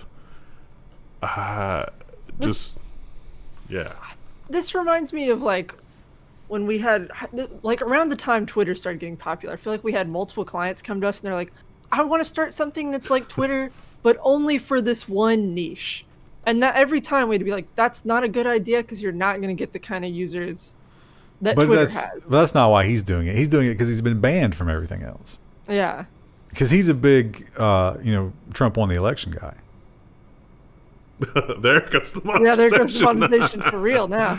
That was not serious. That was a joke, algorithm. I'm saying about him. Well, we know that, but the computer won't. Well, since we're doomed on the demonetization, I didn't include this story for this reason. Did you see they found that recording? Find the votes? yes. Never said it. No, well, he did for the Georgia one because that one was published. He didn't say it. The Washington Post lied about it. So that guy, the Post got the quote from that guy. He deleted it, but he left it in the recycle bin. They did an evidence search and found it and listened to it. He never said it. Huh. Never uttered that phrase. Whoa. Washington Post retracted it on page 5,000, but nobody reported that. Weird. That's not weird. No, it's That's spooky. what they've been doing the whole time. I heard that. I thought you were going to say the whole 3D printing thing. You know that guy that they arrested for 3D printing stuff? He's going to agree to a plea because he had a silencer he wasn't supposed to have. Is that the ghost gun guy? Yeah. That's unfortunate. Yeah. Especially considering, we're going to need those real soon. They absolutely threw the book at him, and it's clear that this is like a politically motivated prosecution, not, criminal intent or anything, but it's like, as part of the plea deal, it's like you agree that everything that we said about this stuff is true in terms of like your manufacturing stuff and blah, blah, blah. They want that to be chilling. Yeah. Because they know that if they get away with this assault weapon ban, which is just madness, everybody's going to get one of those. And it's not that hard to do. This is even worse of a note to end on than the EMP scare. What do we got for Friday? Friday's the only thing we haven't done yet, which is... Is it just nonsense? Security? No. Security nonsense. Big security section this week, Krista. I know you're excited about that. That's fine. That's fine. We got lots of nonsense too. Krista, did you notice all the comments that were saying how attractive you looked in your new home? I did not see that. Oh, there's a lot of them. I got my camera and stuff set up in here, and I finally got a blackout curtain hung, though it's not perfect. I need to get another one. I've just got one panel on it right now. You know what's hilarious about that is most of them thought maybe the lighting was doing it, and now you've taken that away. The lighting probably helped, yeah, because it's better than what it was. So before I just had a blanket over the window, so this is definitely an improvement. I don't know. I think the background lighting, people are liking that as well. So it's a big positive response from your new home office. Baby steps. Now I'm looking at bookshelves. So only mildly resisting your YouTuber status at this point. I want to get some like cool bookends. What's the coolest bookend, chat? Lego bookends. Nah, I don't want Lego. Lego ones do look cool. You should go to like find a local artist or something. I've seen ones that look like they're like the geodes or whatever. You should get some of those. Those are also cool. That's gonna cost like $100 at a local artist. Well, I want something made in a Chinese factory. Amazon for cheaper. Well, we'll see what links they come up with, Chris. I bet they'll impress us. They probably will. Though they might get flagged by YouTube if they post a link in the comment. Yeah, I was going to say engagement challenge, and yet YouTube will block links except for the most highly trusted users. We'll put a space. HTTP space.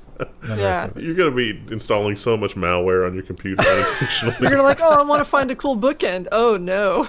Why is this bookend on paste bin? Okay. I'm only going to go to the domains I recognize. All right, so Friday, security and nonsense. Be there. Or be square. Bye. Hello, everybody. Today is March 26th. March is over. And today we're doing security and nonsense for the news. Quite a bit of security today. We'll start out with more malware. And this is a pretty specific kind of malware. But if you are a iOS developer, my condolences. This is one to watch out for. And if you're any kind of developer, you know that in the modern development world, especially when it comes to apps and websites and stuff like that, you have to trust a lot of libraries. Oh, they're after my lucky keys. And you shouldn't trust them. They're not trustworthy. iOS developers targeted with new Xcode spy macOS malware. There's a thing you can paste into the terminal, because that's always safe, right? Pasting commands in from the terminal, especially when you don't understand what they do, that'll search your projects for remnants of this kind of a thing. Basically, you use a library or a project that you downloaded. There's shellcode in the project, and if you used it, you basically got Trojanized. So I think they were looking to add malware to your app that you develop, basically, sort of surreptitiously. Well, the local machine gets a backdoor and a loader. Nice. Just to be safe. And every time you compile that project, it reinstalls itself. Neat. Nice. Line. You ever use Line? Nope. I don't know what Line is, but it's a messaging app, similar to all the ones that are becoming popular now. However, it has a little bit of an issue people aren't happy about. Line app allowed Chinese firm to access personal data. In a press conference, the Japanese government announced that it was investigating the parent company behind the Line messaging app. A local newspaper reported that engineers at one of the app's Chinese contractors had access to messages and personal data of Line users. Now, there's aspects to the story that make it sound like a data breach, and there are other aspects that make it sound like it was just complying with Chinese requests. I didn't get the idea it was a data breach. I think it was just complying. Happened, or not even about complying. It's just like, hey, we happen to tell the Chinese server about this. Yeah. Because it's part of our business model, probably. This one was a headline that I read, and I thought, nah, they're not going to go that far. That's crazy. But then you read it, and they're like, well, they're not doing what I thought they were going to do, but it's still scary. Google's second-generation Nest Hub will watch you sleep. It's less creepy than it sounds. I don't know about that, Ryan Whitman. They're just looking for your sleep patterns. Like, it's a popular thing. It's like you wear your smartwatch, and it figures out your sleep patterns. It's like, there you go. But it is, in fact, not a camera. This thing does not have a camera in it, or so they claim. At least not one they're advertising. It's, was it sonar or radar? Sonar, I think, right? Yeah. So you have a zone of sonar that this thing is able to observe. And if it's on your nightstand, I imagine the whole bed probably falls into that. And then it can use that to determine how you're breathing and whether you're rolling around and if the lights are on and if you're making noise and blah, blah, blah. You wake up in the morning. You died last night. I had to bring Several you back. times. Several. I'm imagining this is not accurate at all, but if it's like a bat and it's just making loud squeaking noises the entire time you're trying to sleep. I think And it then was it's like- inaudible. The next morning, it's like, oh, you didn't sleep very well. Can you tell us why? But the whole time it was just going, wee! I watched the movie Greyhound. I don't know if you ever heard of that. It's an Apple project, one of their first Apple Plus major motion pictures. But it's a war movie. It's about, you know how they used to have to go across the Atlantic in World War II and the German Wolfpack submarines? So that's that. And Tom Hanks is the captain. He's the captain again. Oh. And they won an award for sound design. And it sounds stupid, but it works really well because it's like gray water, gray sky, gray foam, gray submarine. But they have to like let you know that the submarine is doing something. So every time the submarines surface and the camera's on them, they make whale noises. And it's great. It's fantastic. The first couple times I was like, are those whale noises? And then later I was like, oh God, the submarines are back. So, how to use sonar for effective storytelling. It's a lesson. But one thing that you should not do if you are a technician who's working on any of these magical new things is try and sell those secrets on the dark web, because the dark web is not as secret as you think it is. SpaceX engineer has pled guilty to selling insider trading tips on the dark web for SpaceX. Some of them weren't even accurate. Doesn't matter. I don't know if any of them were. Somebody bought tips on the dark web, and that's not okay. And this guy wasn't just looking to sell, he was also looking to buy insider trading information. He was looking to insider trade one way or the other. He's probably barred from doing it for SpaceX. So I think he was trying to trade SpaceX secrets for other insider tips. And apparently he was a big guy at SpaceX. Though they went through the patents, his name's on a lot of them. Oops. He's going to have a really good prison hustle, fixing like fans and CD players and stuff like that. If you guys recall the big Twitter hack in which Elon Musk encouraged people to, buy a certain kind of cryptocurrency or something like that, or a certain exchange. I hope that McAfee uses that in his defense. I think there might be a little bit more evidence for them to. I don't know though. You got to do something, right? So, and there was a big question of like, oh, how did they do it? How did they get in? It was pretty low tech, and it wasn't exactly the most talented hacker, but it doesn't mean they're not going to be in trouble. Teen mastermind behind the great Twitter hack sentenced to 3 years in prison, wherein he just asked the Twitter engineer, like, hey, I'll give you some money if you give me access. And they were like, okay, sounds good. What a hack. Got into the administrative account. Now, they asked this person, I don't know if it's a he actually. Did you see the name? Nope. They used their, which makes me think that, like, you just shouldn't mention gender. Like, it's too dangerous. Let's just say person. But when asked about why they did it, of course, the answer, to destroy capitalism. That's why you do those things. Do you think Twitter has the ability to destroy capitalism? It definitely wasn't any rich person or politician's, son or progeny that was just doing it because they were bored, and so otherwise the prison sentence would have been much less. Yeah, that's probably true. Verkada, that was the camera company last week. We reported like Tesla and hospitals and a bunch of other companies use that company. A lot of companies, and they were all embarrassed because their cameras got hacked all at once, and it did not take very long for the authorities to react to that. No. The Swiss police have arrested the hacker in a hotel room? Or no, his apartment. They've raided the apartment. So they found him. Took all the technology out of the apartment. Is that one of your, I certainly have like dark thoughts about this. Like if that ever happens to you, what do you do that week? Do you run out and buy more technology? Oh, like if someone just came in and stole like all your computers and stuff? I mean, stole is the right word, but they would do it lawfully because they can get a warrant to take every piece of technology out of your house. I don't know. It was just... Do you go to Walmart and buy one of those Evu laptops. Probably. Just Get by.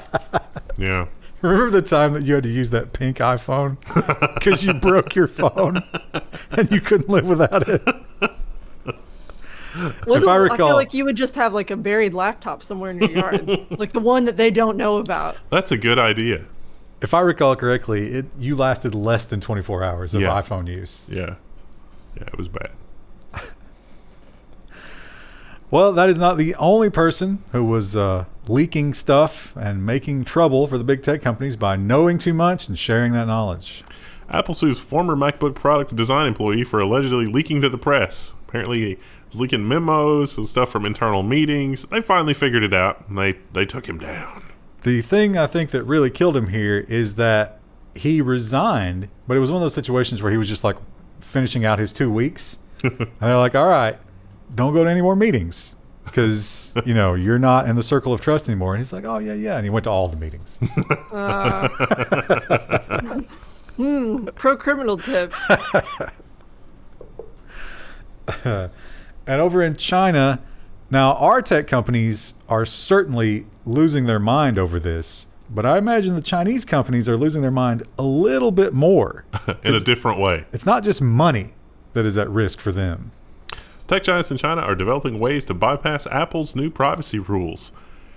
Bad news. We have to be able to track people. Otherwise, we're not going to be able to sell our apps. And Apple doesn't want to let us. What do? It turns out that Apple's probably going to be asked to let them. And if they refuse, I think China has the clout to say, all right, you're done. Isn't this the article that said that Apple, even China doesn't have the clout to ban all the apps at once, so they'll just cherry pick like the best ones and then move on down the stack? Yeah, and that's, it's a way to not burn the bridge, but singe it. Yeah. And, make them think like, oh, if we want the bridge to be here tomorrow, we better do what they say. Yeah. I mean, they're good at that. They really are. I mean, there's not really a lot of, as earlier, I don't think it was yesterday's program or maybe Mondays or Tuesdays, but when I said look at tech companies that will capitulate to like the local regulations, like Russia wants to be able to run certain applications, China wants to be able to whatever. It's all just lip service. If you want to do business in our country, you have to do this, and that country is worth, $5 billion or more in sales, they're gonna do it. And if it was something really, really, really bad, and they knew, they were like, oh, the PR here is going to kill us, and maybe we might be criminally liable, then they might shut down Russia, but they'll never shut down China. Like the Russia thing, it's like, would you like to install these optional apps because they're Russia? It's like you unbox the thing in China, and it's like, are you a Uyghur Muslim? No. No. Do you love Allah? I mean, it's dark, but that's basically where we're going. I mean, technology is being used as a tool for this. And, like, collectively, humanity has to stand up and say, all right, then I guess we're not doing business in China. And, like, Tim Cook is never going to do that. They're going to have a slider control, and it's going to be like, please move the darkness slider when you set up a game. Yeah. But it's going to be like, please move the slider to where you think is the best, and it's going to be Allah on one side and Jinping on the other. I think Family Guy did a version of that joke where like the Border Patrol agent holds up like the color card and he's like, okay, not okay. It's going to be like that, except it's your augmented reality camera on the iPhone. It's like, put your face in the box. It's like, oh, I'm sorry, you're in the not okay color range. You're going to be subjected to extra scrutiny. But you can't tell somebody's religion from their color. You're going to have to interact with them in some way. It's like, choose which image is most attractive, and they're like religious icons, and it's like, oh, I have to. It'll be something like that, which is dark. One thing that we see a lot is how automated and how bad that automation is when it comes to copyright protection and things like that. Now, we have seen 2020, I think, not in the mainstream, but if you're actually paying attention, I think 2020 finally put to rest the argument about piracy, don't you? Yeah. Because we've learned that when things are disrupted not by piracy, but by something else, then the business is still fine.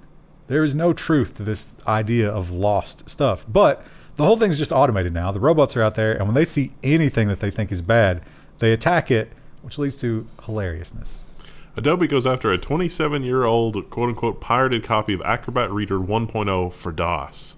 So somebody had a Twitter post that was like, hey, I found, Twitter for DOS in the Internet Archive or whatever. And it was a retweet of a 5-year-old tweet. And they took down the retweet. The bots were like, no. But the original tweet from 5 years ago is still there. I think they're still using that version of North Korea. I mean, if you need Acrobat 1.0 for DOS, your entire existence must be so much misery and suffering that they should just give it to you. Like, it's not a question of why you're using DOS. It's a question of, if you're using DOS, why do you need PDF reader? Look at the graphic on this. It's beautiful. Are you talking about the screenshot?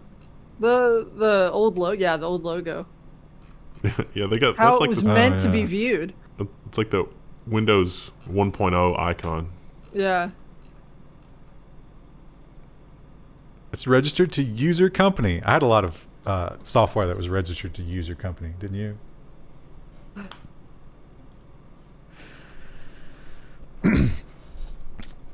I can't remember what the name. Remember the Canadian one?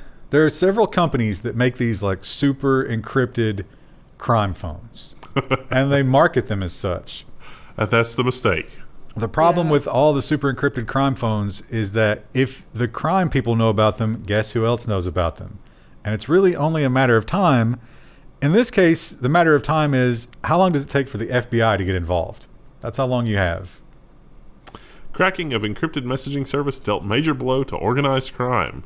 So the cracking of previously unbreakable encryption messaging thing that was popular with criminals involved drug trafficking and organized crime, delivered a major victory to the justice system on Tuesday. So, thanks, Canada. Sky ECC was this company. There was another company that did the exact same thing, and this exact same thing happened. And yet, when that happened, all the criminals just rotated to a new one. But I guess you do have to communicate, right? Yeah. What do you do in this situation? You start leaving symbols all over the town. Like But this the Dark is Brotherhood. This is likely more than one country involved. This is organized crime. You have like a signal, like a bat signal, that goes up. Wouldn't that kind of pinpoint your location for your criminal base? No. You live van life. And then you travel around with this giant spotlight on top of the van life with a spotlight with enough power to run a bat signal. You can run it for 12 seconds. There's no problems with this plan. It's flawless. I was thinking more like in Breaking Bad, where you've got cover businesses like, the day spa or whatever. Yeah, but this is not laundering money. This is communicating with other criminal organizations. I'm pretty sure that, I saw the mafia in those movies go into the Italian pizzeria as like their thing for communication and order distribution. Yeah, but the surveillance is really good. Yeah. Is there a light bulb in that room? Microsoft bought GitHub, and a lot of people said, this is bad because Microsoft is never going to be able to separate their business interests from GitHub's, sharing sort of open way of doing things. And Microsoft said, you're crazy. We would never, ever do that. This is a terrible web design. Krista, this web design is awful. It is awful, and it's very orange. Like, where is the headline? It's up here above the stupid newsletter sign up.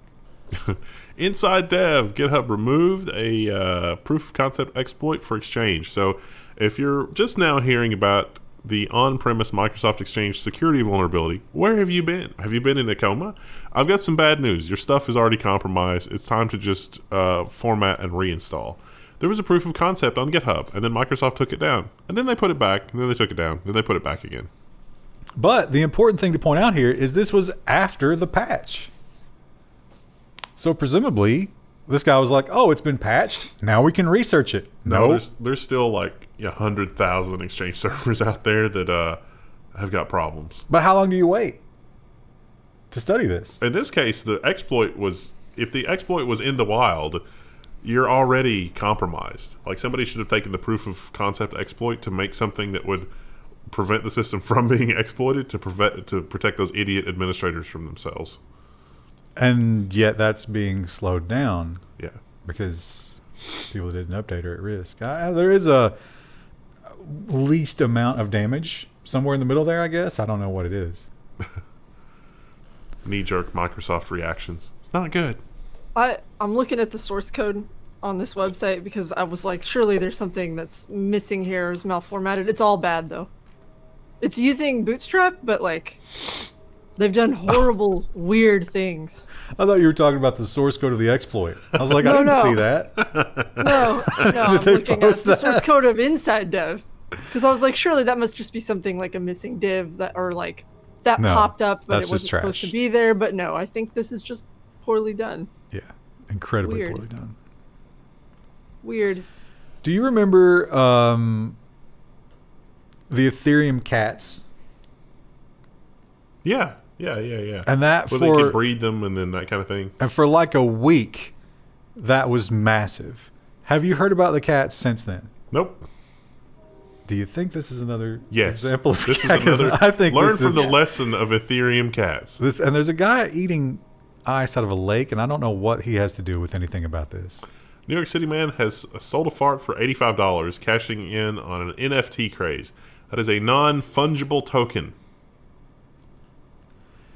So this one in particular are recordings of his farts, although you don't actually get the recordings, right? You just get the hash that proves. Yeah, it proves that you own that entry on the blockchain, which, if decoded, turns back into the sound that was made of the thing. So this is the guy. He recorded his farts for the entire, well, not the entire pandemic. I guess it's not over, but for 2020 since March, and compiled all those together. And there's bidding on it. And as of the publishing the story, I think it was worth like $85. Because I just don't. But people are paying really big money for these. They are. And it kind of reminds me of like the Pokemon card craze, or. But you did get something physical with Pokemon. You cards. did, yeah.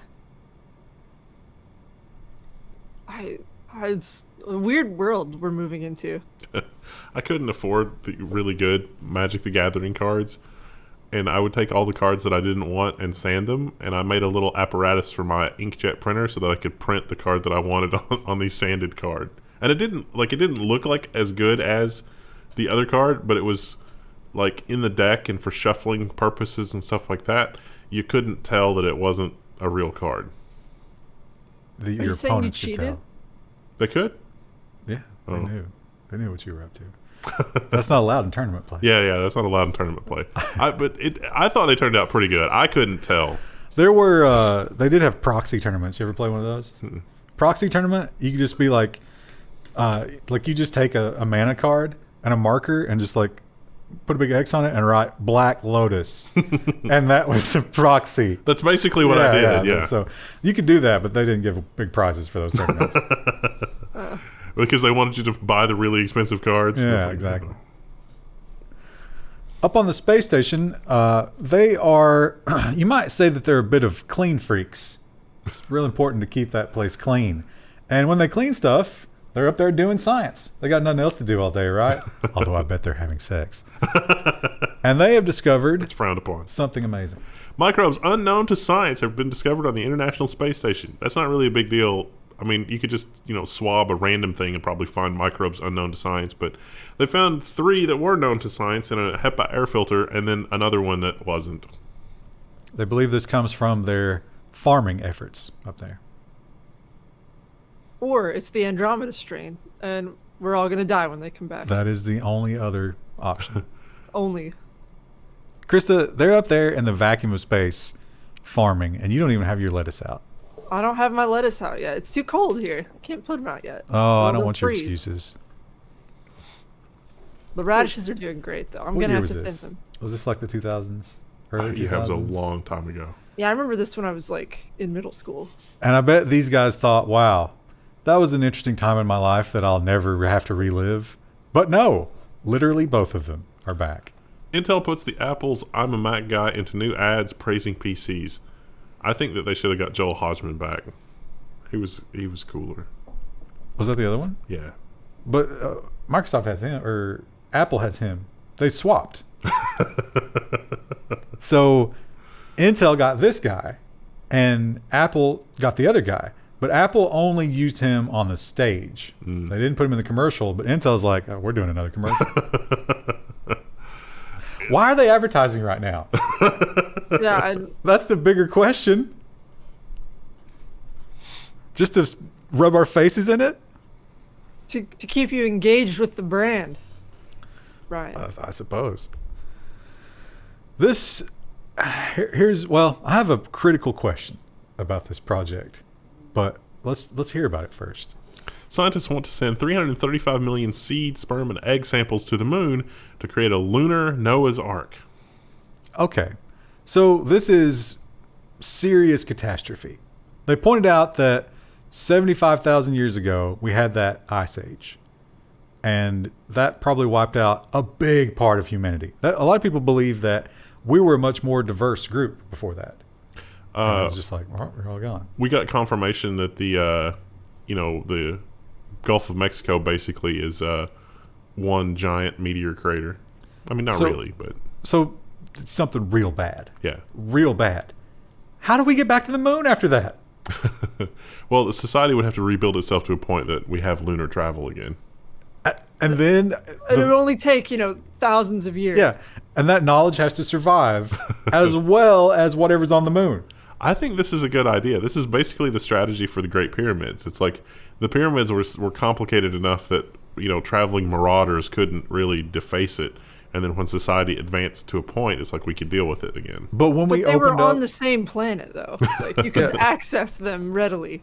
And when we opened up that one amazing tomb that was like, oh, it's almost completely intact, there was sewage in it. There was sewage running through it. It's not untouched. Yeah. And there's going to be so many space worms eating these seeds. It's going to be crazy.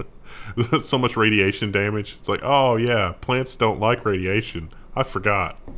Solar radiation. Well, dangerous solar radiation. Have we read the title? Oh, did we not? Did we?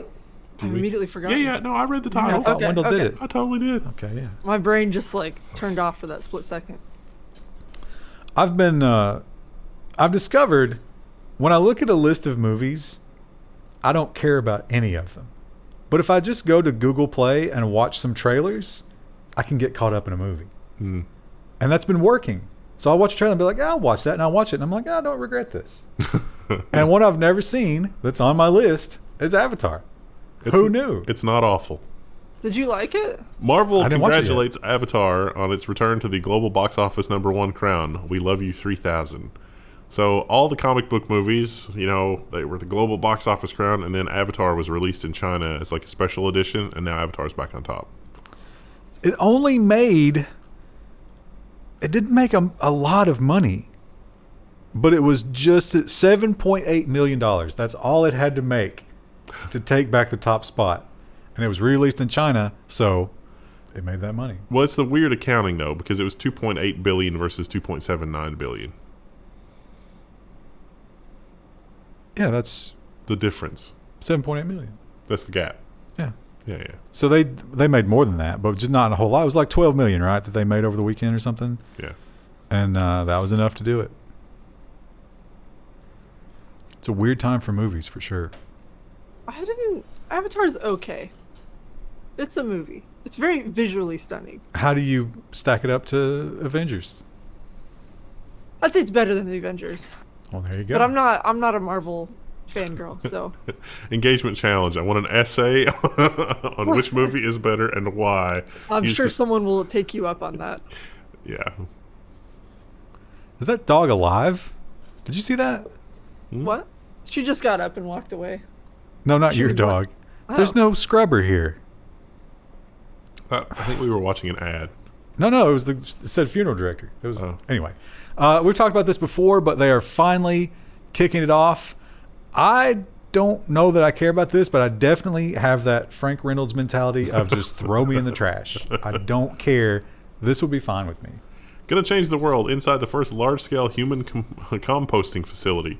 Return Home plans to open in April with 72 Terramation vessels. Yeah, so you can turn into a tree or whatever. So it's what. Let me see if I can find. If you could vamp for a moment, I think reading it, how it works, is worth doing. Oh, it's taking too long. A body goes in a vessel along with a bulking agent like alfalfa, sawdust, or wood chips. Add water, air, and heat, and then after 30 days, the body, with the exception of bone and teeth, is reduced to dirt. A machine screens out the inorganic material like metal screws or silicon implants. Then the compost rests for another 30 days before the process is complete. You ever do like a really long slow cook? Like a 12-hour slow cook? Yeah, that's what this is. And the meat just falls right off the bones? Yeah. That's what's happening here. This is just how composting works. I took my compost out to the big bin the other day, and when I dumped it, it was steaming. Did you get like a moment where you thought to yourself, I should get in there? No, I didn't feel the call of the void to get in the bin, but honestly, I wouldn't care when I was dead if someone wanted to compost me. I can become a tree. Yeah. I wondered, did it mention in the article? I don't think it did. You probably can't use this on like food, right? The other, I don't know if it's the same company, but we did a story about one of these companies before, and after a certain amount of time, you can come and, like, you can bring a truck and just come and get the dirt. Yeah. Because it's just dirt at that point, after they fish out the teeth. I would want the teeth. Wouldn't you? That would be a fun, exciting surprise for the next homeowner. They don't let you keep your wisdom teeth when you, like, have dental work done. Would they let you keep the teeth if you composted someone? I don't know, Krista. That's an excellent question. Maybe you should call them up, do some investigative reporting. Hey, I just wonder. I want to make a necklace with my loved one's teeth, and I need to keep those. Can you guys fish those out for me? Or like in the forest, where you take the teeth of The your effigy. enemies and you glue them to your club so it does slightly more damage. Yeah. Oh, that sequel to that's supposed to come out this year. I don't know. They don't have a date yet, but 2021. That's like the only game I'm looking forward to. Well, I hope they add human composting as a feature in that game. That would be nice. That'd be a good way to use the bodies that you get. Plus 20% crop growth. Well, over in France, they are having a landmark court case, and I believe, is it not true that maybe state by state, but like there's a sunset on if you go this long, that's an automatic divorce if you want it. I think it's 2 years, right? Yeah, most places in the States now are no-fault divorce, where it's just like, you can cite irreconcilable differences, and that's always fine. No, I think 2 years without is a fault. You can use that as a fault. Maybe not. Engagement challenge. But over in France, because obviously, we're in a new world in terms of gender and equality and all that stuff, big argument. French court says that marital sex duty wife puts case to ECHR. This is just a terrible headline. There was no marital relations in this marriage, and who's at fault for the divorce is a thing. Apparently, it still matters. Well, she wants probably to get paid, right? Yeah, or split marital assets or whatever. And so, if that's true, then that would put the fault for the divorce with the woman, and so she would not be entitled to anything in the divorce. Now, Does this imply you can't say no, though, to your husband? Are they saying that marital rape is not a thing? Because that's kind of horrific. They definitely bring that up, but I think it's more of a question of nobody's saying that she has to have sex with him. He's just saying that if you don't, then that's a good reason that we shouldn't be together anymore. And that's your choice, not mine. It's the implication. But here's a little bit of a twist. Let's see if this changes your mind about whether or not a woman should be, or anybody should be obligated. You could go both directions, I guess. She's 66. Is there an age where it's just like, look, the human body, that's no longer an imperative for me? There's a non 0% chance that I could lose a hip. So it'll be interesting to see how that one shakes out. It seems strange. I'm surprised this came out of France. But yeah, they are usually a little more liberal, I guess. Yeah. I don't know. I mean, like, is that the only reason that they're filing? Like, that's strange. Well, no, it's not a matter of whether or not they should be divorced. It's a matter of who's at fault. That's what they're arguing about. So he says she's at fault because of that. I'm sure there's more to it. There's more of a nuance. article is woefully lacking in detail. I would say in 99.9% of divorces, it's not just one thing. Yeah, that's implying that it is kind of strange, but Maybe this is the old 30-year itch. yeah, they've probably been together for ages. Would that be a slap in the face Yeah. if the next day she was just all over Instagram, hanging off of some young man? Do you remember the chairman of the Tokyo Olympics Committee? Yes. He made a little bit of a faux pas by saying that women talk too much. And it was a big scandal. So you would think that every other male on the Olympic Committee would be like, oh, I should take extra care with my comments. I should be on guard. That's not what they did. Tokyo 2020 official quits in quote-unquote Olympic jibe at female comedian. Creative director Hiroshi Saskai had suggested that the popular plus-size celebrity Naomi Watanabe appear as a pig at the opening ceremony. Oh, that's not okay.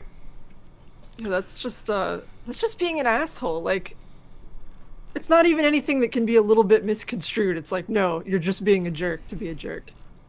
I got to bring up an issue with Reuters. They did not post a picture of her, but I did Google image it. Yeah, definitely not something you want to do. So he's out. You got. I think what we're seeing is wokeness creeping into the Isle of Japan, and these guys do not know how to handle it, as most of us don't. They don't know how to react to that, and it's. I'm sure it's terrifying for them. Calling someone a pig in any sort of official capacity is kind of beyond the pale, though. Really? Yeah, I literally do it every time I see a police car. And look at what we have here.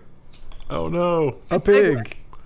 ACLU libertarians oppose qualified immunity for cops who set man on fire to stop him from setting himself on fire. Yeah, qualified immunity probably shouldn't apply in this case. That seems like a bit of a porcine move. So I will say that, you know, they're kind of damned if they do and damned if they don't. Yeah. Because if I called you right now and I was like, hey, Wendell, I know you have a taser and I don't. And there's a man here coated in gasoline and I don't know what to do about it. Could you come and help me? What would you do in that situation? I would bring a fire extinguisher. Well, they didn't have one of those in the car. Actually, they probably do. They probably do. Yeah, they probably do. They probably have multiple kinds of fire extinguisher, to be clear. And you do, I think if you're going to be a taser operator, you should be expected to understand the flammability. Yeah. I was just thinking about it. As a matter of fact, I'm sure that their cruisers also have a petrol cleanup kit, which includes the little absorbent thingies and a blanket. Probably. Well, they did manage to put him out, but he died days later after suffering burns in the hospital, which is probably one of the worst ways to go. Yeah. So they want qualified immunity. I think I got to side with the victims here. Although, don't call the cops. My God, deal with it yourself, because it's only going to get worse when they get there, as illustrated here. Now, I've definitely experienced some annoyances in Zoom meetings. Echo is probably the number one thing, wouldn't you say? Mm. Somebody's echoing and no one can figure it out. All those government hearings about big tech, there's always a rough echo and somebody has to get called out. Yeah. But if you don't have any of those problems, perhaps you can manufacture some. New app allows you to escape Zoom meetings by playing unbearable sounds. This is amazing. So, we're having another meeting that's pointless. Ringing phone, barking dog, crying baby, man weeping. But also, I think the most impressive ones are ones that sort of like simulate choppy connection.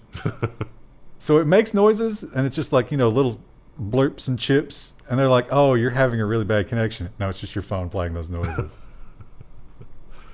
Pretty brilliant. Another one that I knew that Krista would just love. This is bizarre. Because it's so ridiculous. But at the same time, are we the ones... Should people be laughing at us? Because he got exactly what he wanted here. Exactly. Elon Musk crowns himself techno king of Tesla. CFO Zach Kirkenhorn is now master of coin. There's a little more to it than that. Is there? No. Why are we reading this headline? Why is Tech or The Verge telling us this headline? This was probably like he probably hired a PR agency and they were like, we're going to do this, this, and this. And the ROI on that wasn't great. And he's like, look, I'm going to do something asinine on Twitter and it's going to have a better return than what you guys, like what I paid a lot of money for. And if that's true, I'm not going to pay you. But if it's not true, I'll eat my words and it'll be fine. This was wildly successable and got more press coverage. He's not paying the PR firm. I don't think he probably talks to PR people No. based on some of his previous You're giving him way too much credit. He just desperately needs the spotlight to remain on him at all times. You know, he just became the second richest man in the world. Because of Bezos. Yeah, well, because of Tesla stock. Yeah. So he's all of a sudden probably feeling really insecure. Am I still pretty? Do they still love me? Should I go on OnlyFans? Do you remember there was another version of this where it was just an older woman? Yeah. Yeah. And it proves two things. First of all, the social media landscape in Japan is insane.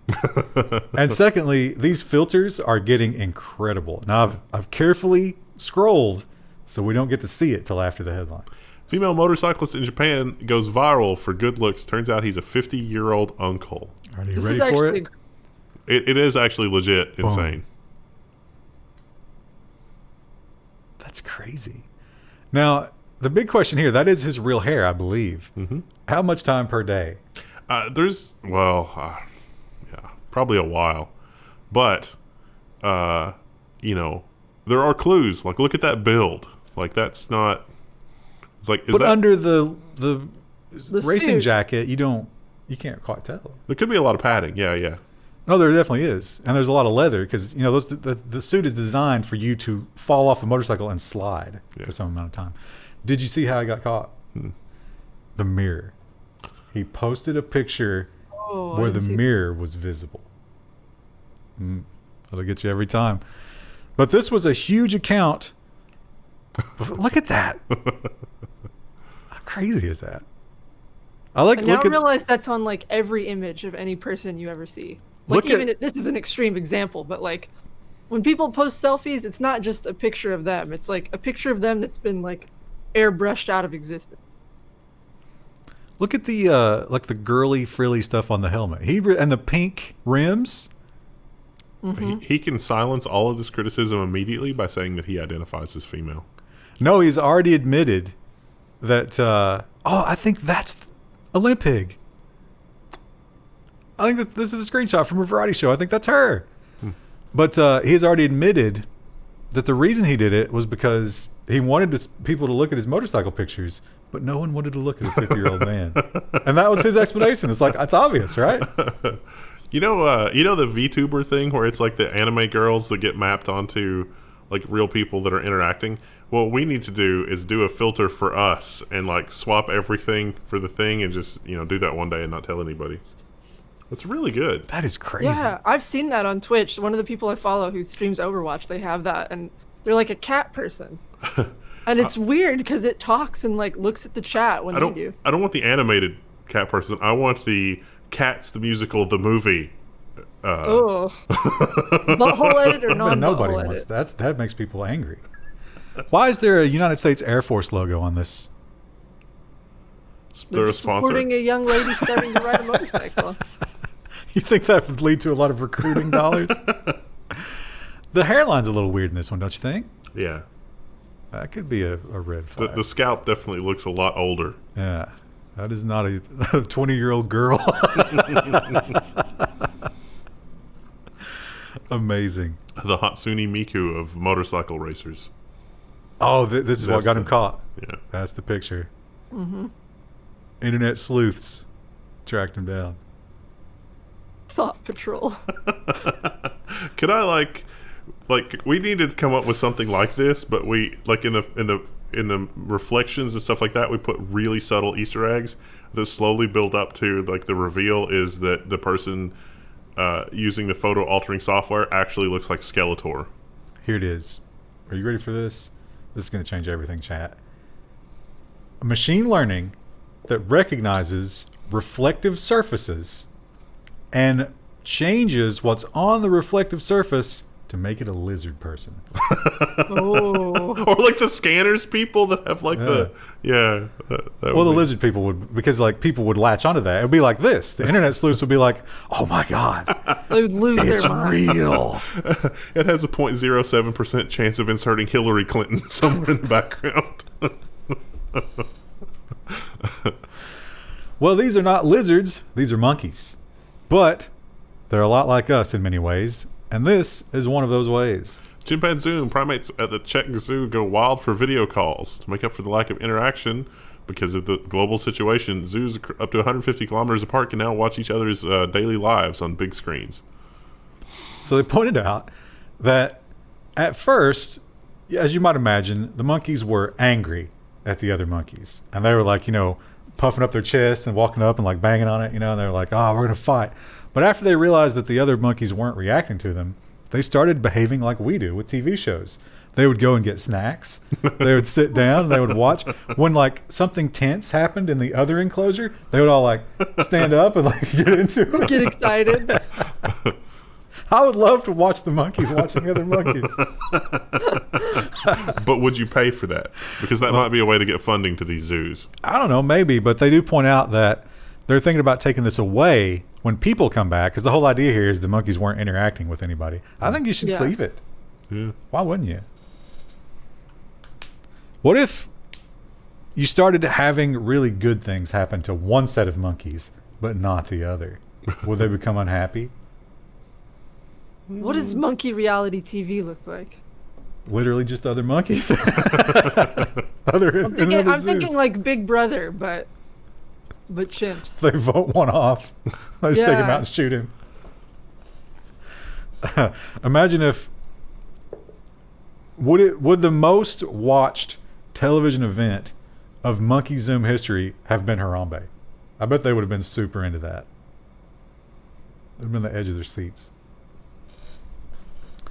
So like I say, I always put in Star Trek, Lord of the Rings, Knight Rider stuff for these two. For me, This one's for you. for me, it's always the Clan. No, I shouldn't say that. The Wu-Tang Clan. Maybe. There you go. Yeah. Correct it. Man posing as Wu-Tang Clan member sentenced to prison for scamming hotels out of $300,000. Wow. If you were a hotel manager or desk clerk, would someone dropping the Wu-Tang name move you? No. Would you be like, No. "Oh yeah, well, let's just take care of you right away"? No. I don't know if I want the Wu-Tang Clan in my hotel. I mean, they're older now, but in their younger days, they would have trashed it. Is being a Wu-Tang Clan member like being a member of like the Kiss Army soldier? Because anybody could be that. No. The Wu-Tang Clan is the thing. Oh, okay. Although it is very, there's a lot of them.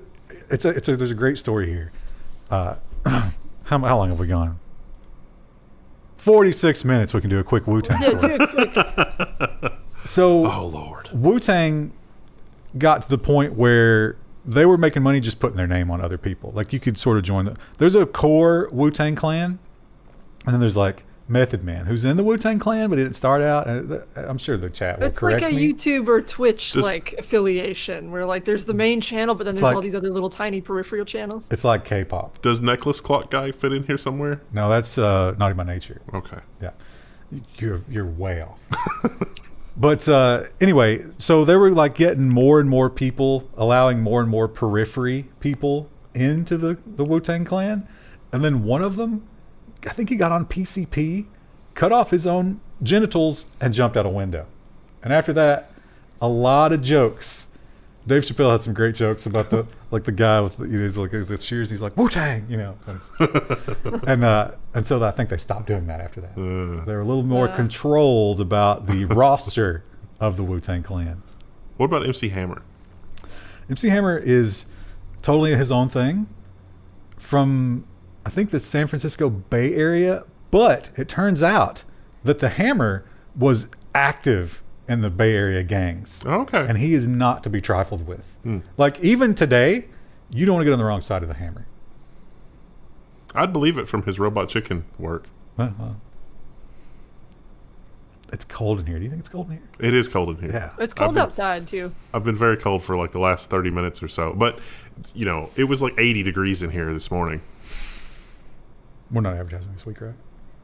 Huh? Are we advertising this week? No, there's no advertisements this week. Nope. Don't buy anything this week. Store.level1text.com. Or you can buy stuff from there. Yeah. Oh, yeah, I don't know.